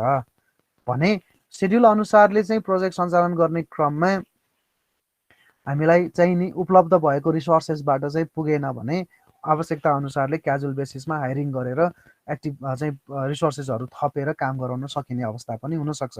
भनेपछि त्यो कुरालाई पनि याद गर्नुपर्ने हुनसक्छ। त्यो अब हरेक हिसाबले हामीले त्यो डेफिसिटलाई म्यानेज गर्ने, सरप्लसलाई चाहिँ अपर्च्युनिटीको रूपमा लिएर चाहिँ काम गर्न सक्ने खालको त्यस्ता कुराहरूलाई चाहिँ हामीले हेर्न सक्छौँ। अब रिसोर्सेसकै हकमा जस्तै मानौँ कि हामीसँग यहाँ 14 जना चाहिएको छ, यहाँ पनि पुग्दैन होइन, यो पर्टिकुलर टाइममा चाहिँ कतिजना क्याजुअल बेसिसमा बाहिरबाट हायर गर्ने, त्यस्ता कुराहरू हामीले अल्टिमेटली सुरुदेखि नै प्लान गर्नुपर्छ क्या। यो तपाईँलाई जुन बेलामा जुन हप्तामा काम आइपर्छ त्यही बेलामा हायरिङ गरौँ भनेर मान्छे नभेटिन सक्छ। त्यही भएर तपाईँले फ्रम दि इनिसियल डेज होइन, सुरुवातको दिनदेखि नै यो चार्ट बनाएर रिसोर्सेस कसरी म्यानेज गर्ने भन्ने कुराको बारेमा चाहिँ हामीले सोच्नुपर्ने हुन्छ। त्यस्ता कुराहरू भनेको रिसोर्सको लेभलिङले, रिसोर्सको चाहिँ स्मुदिङले, यस्ता कुराहरूले चाहिँ हामीलाई आइडियाहरू दिन्छ। अब हेर्नु त्यही कुरालाई हेरौँ है त। ल हेर्नु, अब मैले कहिले त्यही चिजलाई चाहिँ अलिकति अर्को तरिकाबाट पनि सोच्न सक्छ क्या। हामीलाई त्यो जुन बेलामा चाहिने रिसोर्सेस छ त्यो रिसोर्सेसलाई चाहिँ हामीले थोरै के हिसाबबाट पनि म्यानेज गर्न सकिन्छ त भन्दा, कुनै एक्टिभिटीलाई तपाईँले लेट स्टार्ट गरेर अथवा कुनै एक्टिभिटीलाई चाहिँ अर्ली स्टार्ट गरेर पनि हामीले म्यानेजहरू गर्न सक्ने अवस्थाहरू हुनसक्छ क्या। जस्तै तपाईँलाई सुरुवातको टाइममा तपाईँलाई चाहिँ मानौँ तपाईँसँग भएको रिसोर्सेसलाई पुगेन भने तपाईँले कसरी म्यानेज गर्ने त? त्यसले त्यसो भए प्रोजेक्टलाई अलिकति लेट स्टार्ट गरेर गर्ने कि, लेट स्टार्ट भनेको सुरुमै ढिला गर्ने भने होइन, एक्टिभिटीलाई चाहिँ लेट स्टार्ट गरेर अथवा चाहिँ अगाडि बढाउने कि, क्रिटिकल पाथलाई चाहिँ पाथको ड्युरेसनलाई चाहिँ नबिगारिकन हामीसँग भएको उपलब्धता भएको अनुसारले पनि गर्न सकिन्छ कि भन्ने कुराहरू पनि हेर्न सकिन्छ है। जस्तै एउटा केसमा हेरौँ, जस्तै यो कालो लाइनले दिएको बोल्ड लाइन जुन छ त्यो भनेको रिसोर्सेस चाहिँ हामीले resource requirement for early start भनेको हरेक एक्टिभिटिजहरू as early as possible start गऱ्यो भने चाहिँ यस्तो खालको रिसोर्सेस चाहिन्छ भन्यो है। भने यो डटेड लाइनले चाहिँ के देखाउँछ भने यदि रिसोर्स चाहिँ हामीले एक्टिभिटिजहरूलाई चाहिँ लेट स्टार्ट गऱ्यौँ, लेटेस्ट अलाइबल हुने समयसम्मको लेटली स्टार्ट गऱ्यो भने चाहिँ यो रिसोर्सेस चाहिन्छ भन्यो भने अब यो चाहिँ हामीसँग भएको रिसोर्सेस जुन चाहिँ क्रिटिकल पाथमा चाहिँ प्रयोग गर्ने एउटा इक्जाम्पलको रूपमा है। त्यस्तो अवस्थामा चाहिँ हामीले हेर्न के सक्छौँ त भन्दा, अर्ली स्टार्ट गर्दाको सट्टा लेट स्टार्ट गऱ्यो भने यो सुरुवाती दिनहरूमा चाहिँ रिसोर्सेस म्यानेज भएको देखिन्छ भने अब मानौँ त्यही अनुसारले गऱ्यो भने अब प्रब्लम चाहिँ हामीलाई कहाँ छेउ पर्छ भने तर पछाडिका एक्टिभिटिजहरूलाई चाहिँ प्रब्लम पर्छ, यहाँ पनि हामीलाई चाहिँ पुगिरहेको देखिँदैन होइन। भनेपछि यस्तो एउटा अप्सन्स थ्रुबाट पनि हामीले रिसोर्सेसलाई म्यानेज गर्न सक्छौँ कहिलेकाहीँ कुनै कुनै केसेसहरूमा। भने कति केसेसहरूमा चाहिँ प्रब्लम म्यानेज गर्न नसकेको, अर्थात् अर्ली स्टार्ट अथवा लेट स्टार्ट दुइटै गर्दाखेरि पनि पोसिबल रिसोर्सेसको म्यानेज हुन सकेन भने हामीले क्याजुअल बेसिसमा चाहिँ हायरिङ गरेर चाहिँ ल्याउनु पर्ने हुन्छ रिसोर्सेसहरूको लागि। कति चाहिँ रिसोर्सेस चाहिन्छ भन्ने कुराको लागि क्याजुअल बेसिसमा हायरिङ गर्नुपर्ने अवस्था हुन्छ। अब त्यही कारणले रिसोर्स लेभलिङ भन्ने एउटा टर्मिनोलोजी छ। रिसोर्स लेभलिङ भनेको चाहिँ युजली कसरी गर्ने त भन्दा अनब्यालेन्स भएका रिसोर्सेसलाई जहाँ डेफिसिट छ, जहाँ सरप्लस छ, त्यसलाई चाहिँ कसरी म्यानेज गर्ने भन्ने प्रोसेसलाई चाहिँ हामीले रिसोर्स लेभलिङ भनेर भन्छौँ। अर्थात् resource levelling is a process use to examine a project for unbalance use of resources है। भनेको त्यो हरेक टाइममा चाहिँ हामीले युज गर्दै जाने क्रममा कुनैमा ज्यादै नै धेरै प्रयोग हुने, कुनैमा एकदमै थोरै प्रयोग हुने खालको रिसोर्सेस भयो भने त्यसलाई चाहिँ त्यो कस्तो कुन कुन अवस्थामा के छ भन्ने कुराहरूको स्टडी गर्ने अथवा एक्जामिन गर्ने भनेको चाहिँ रिसोर्स लेभलिङ हो। त्यसले गर्दाखेरि चाहिँ के गर्छ त भन्दा रिसोर्स लेभलिङले नयाँ रिसोर्सेस डिमान्ड गर्ने होइन, तर हामीसँग भएको अभाइलेबल भएको रिसोर्सेसलाई एक्सिड गर्न चाहिँ दिँदैन कि त्यो खालको चाहिँ हुनसक्छ। तर अब त्यो एक्सिड गर्न नदिने खालको प्रब्लमलाई चाहिँ हामीले सल्युसनै छैन भन्यो भने त क्याजुअल बेसिसमा रिसोर्सेसलाई हायरिङ गर्नुपर्ने जरुरी पनि छ। त्यही भएर यसबाट बुझ्नुपर्ने टर्मिनोलोजी चाहिँ एउटा रिसोर्स लेभलिङ हो, अर्को चाहिँ रिसोर्स स्मुथिङ हो। रिसोर्स लेभलिङले चाहिँ के भन्छ भने प्रोजेक्टमा प्रयोग भएका रिसोर्सेसहरू अनब्यालेन्स तवरबाट चाहिँ म्यानेज भएको छन् कि भन्ने कुराहरूको बारेमा चाहिँ हेर्ने, कसैलाई चाहिँ जस्तै ओभर एलोकेसन्सहरू हुन दिनु भएन रिसोर्सेसहरू होइन, त्यो कुराहरूलाई चाहिँ एकदमै प्राइमली स्टडी गर्ने प्रोसेस भनेको चाहिँ रिसोर्स लेभलिङ हो। रिसोर्स लेभलिङलाई चाहिँ हामीले त्यसरी हेर्न सक्छौँ है। के भने रिसोर्सको डिमान्ड र रिसोर्सको एभाइलेबिलिटीलाई हेर्दाखेरि अघिकै हाम्रो चाहिँ त्यो अघि एउटा इक्जाम्पल हेरे जस्तै गरेर हामीसँग लेटर सपोज यो डटेड लाइनले चाहिँ अभाइलेबल भएको रिसोर्सेसको कुरा गर्छ भने यो जति चाहिँ यो चाहिँ रिसोर्सेस चाहिने रिसोर्सेस भयो यो बोर्ड लाइनले चाहिँ भने यो चाहिँ ओभर डिमान्ड भयो यहाँ चाहिँ होइन, यहाँ चाहिँ ओभर डिमान्ड भएको छ भने यस्तो अवस्थामा यो स्टडी जुन गर्नुभयो तपाईँले यहाँ चाहिँ हामीलाई पुग्छ रिसोर्सेस, जस्तै यहाँ त हामीलाई सरप्लसै भइरहेछ, यो भागमा नि सरप्लस भइरहेछ, यो भागमा नि सरप्लस भइरहेछ भने यो तिनवटा भागमा जुन निलो चाहिँ यो सेट छ यसमा चाहिँ रिसोर्सलाई ओभर डिमान्ड भएको छ, अर्थात् हामीले चाहिँ रिसोर्सेस डेफिसिट छ भनेर जुन स्टडी गर्नुभयो त्यसलाई रिसोर्स लेभलिङ भन्छ। अब त्यो चिजलाई चाहिँ सल्भ गर्नको लागि हामीले कुनै एक्टिभिटीलाई चाहिँ अर्ली स्टार्टको सट्टा लेट स्टार्ट गर्ने, तर लेट स्टार्ट गर्ने भन्दाखेरि चाहिँ क्रिटिकल पाथको ड्युरेसनलाई चाहिँ बढाउनु भएन होइन। क्रिटिकल पाथको ड्युरेसनलाई चाहिँ डिस्टर्ब नगरिकन हामीलाई भएको रिसोर्सेसबाट चाहिँ म्यानेज गर्ने किसिमले कुनै एक्टिभिटीलाई चाहिँ अर्ली स्टार्टको सट्टा लेट स्टार्ट गर्ने कि त्यसरी पनि हामीले रिसोर्सलाई म्यानेज गर्न सक्छौँ। तर त्यो गर्दाखेरि पनि फेरि पनि रिसोर्सेस चाहिँ म्यानेज भएन भने जस्तै यही केसमा अर्को इक्जाम्पलको केसमा जस्तै यो केसमा त्यो गर्दाखेरि पनि रिसोर्सेस त अगाडिको दिनमा चाहिँ भयो तर पछाडिका एक्टिभिटिजहरूलाई भएन भने यस्तो केसमा पनि नपुगेको रिसोर्सेसहरू हामीले के गर्न सक्छौँ क्याजुअल बेसिसमा हायर गर्न सक्छौँ। त्यही भएर दुईवटा अप्सन हुने भयो, आइदर तपाईँ हामीले सेड्युललाई एडजस्ट गरेर एक्टिभिटिजहरूको स्टार्ट टाइमलाई चाहिँ म्यानिपुलेट गरेर हामीले रिसोर्सलाई म्यानेज गर्न सक्छौँ भने, अर्को भनेको त्यो गर्दाखेरि पनि भएन भने क्याजुअल बेसिसमा हायरिङ गर्ने हो भन्ने कुरा बुझ्नु पर्यो। अब अर्को एउटा टर्मिनोलोजी छ त्यो भनेको रिसोर्स स्मुथिङ हो।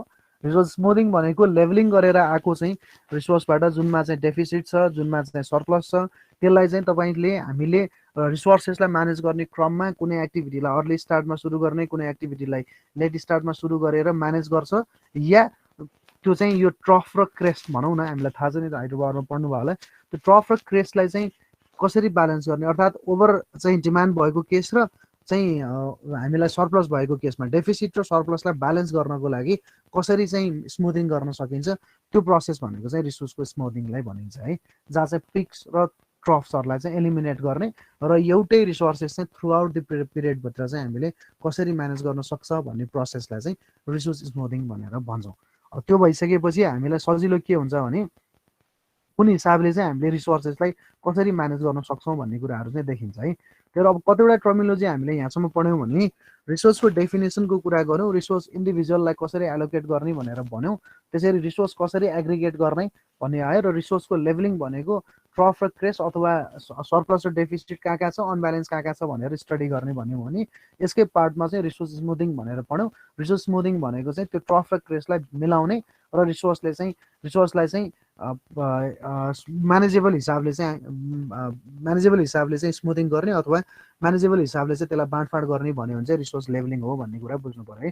टर्मिनोलोजी वाइज मैले सबै डेफिनेसन्सहरू तपाईँहरूलाई त्यही बताइरहेको छु, यो चिजमा पढ्नु भने भेटिहाल्नुहुन्छ है। अब त्यही प्रब्लमलाई अलिकति क्लियरली एक्चुली बुझ्ने कोसिस गरौँ। जस्तै एउटा नेटवर्क डायग्राम बनाऊ र रिसोर्सको प्लानलाई चाहिँ हामीले हेरौँ है, हामी आफैले चाहिँ एक्चुली कोसिस गरेर हेरौँ। जस्तै एक्टिभिटी चाहिँ 8वटा छ, यो 8वटा एक्टिभिटीमा प्रिसिडिङ एक्टिभिटिज पनि दिएको छ, त्यसको इन्डिभिजुअल ड्युरेसन पनि दिएको छ। अब त्यसलाई चाहिँ रिसोर्सेस के चाहिन्छ भनेर चाहिँ यसमा भनिरहेको छ है।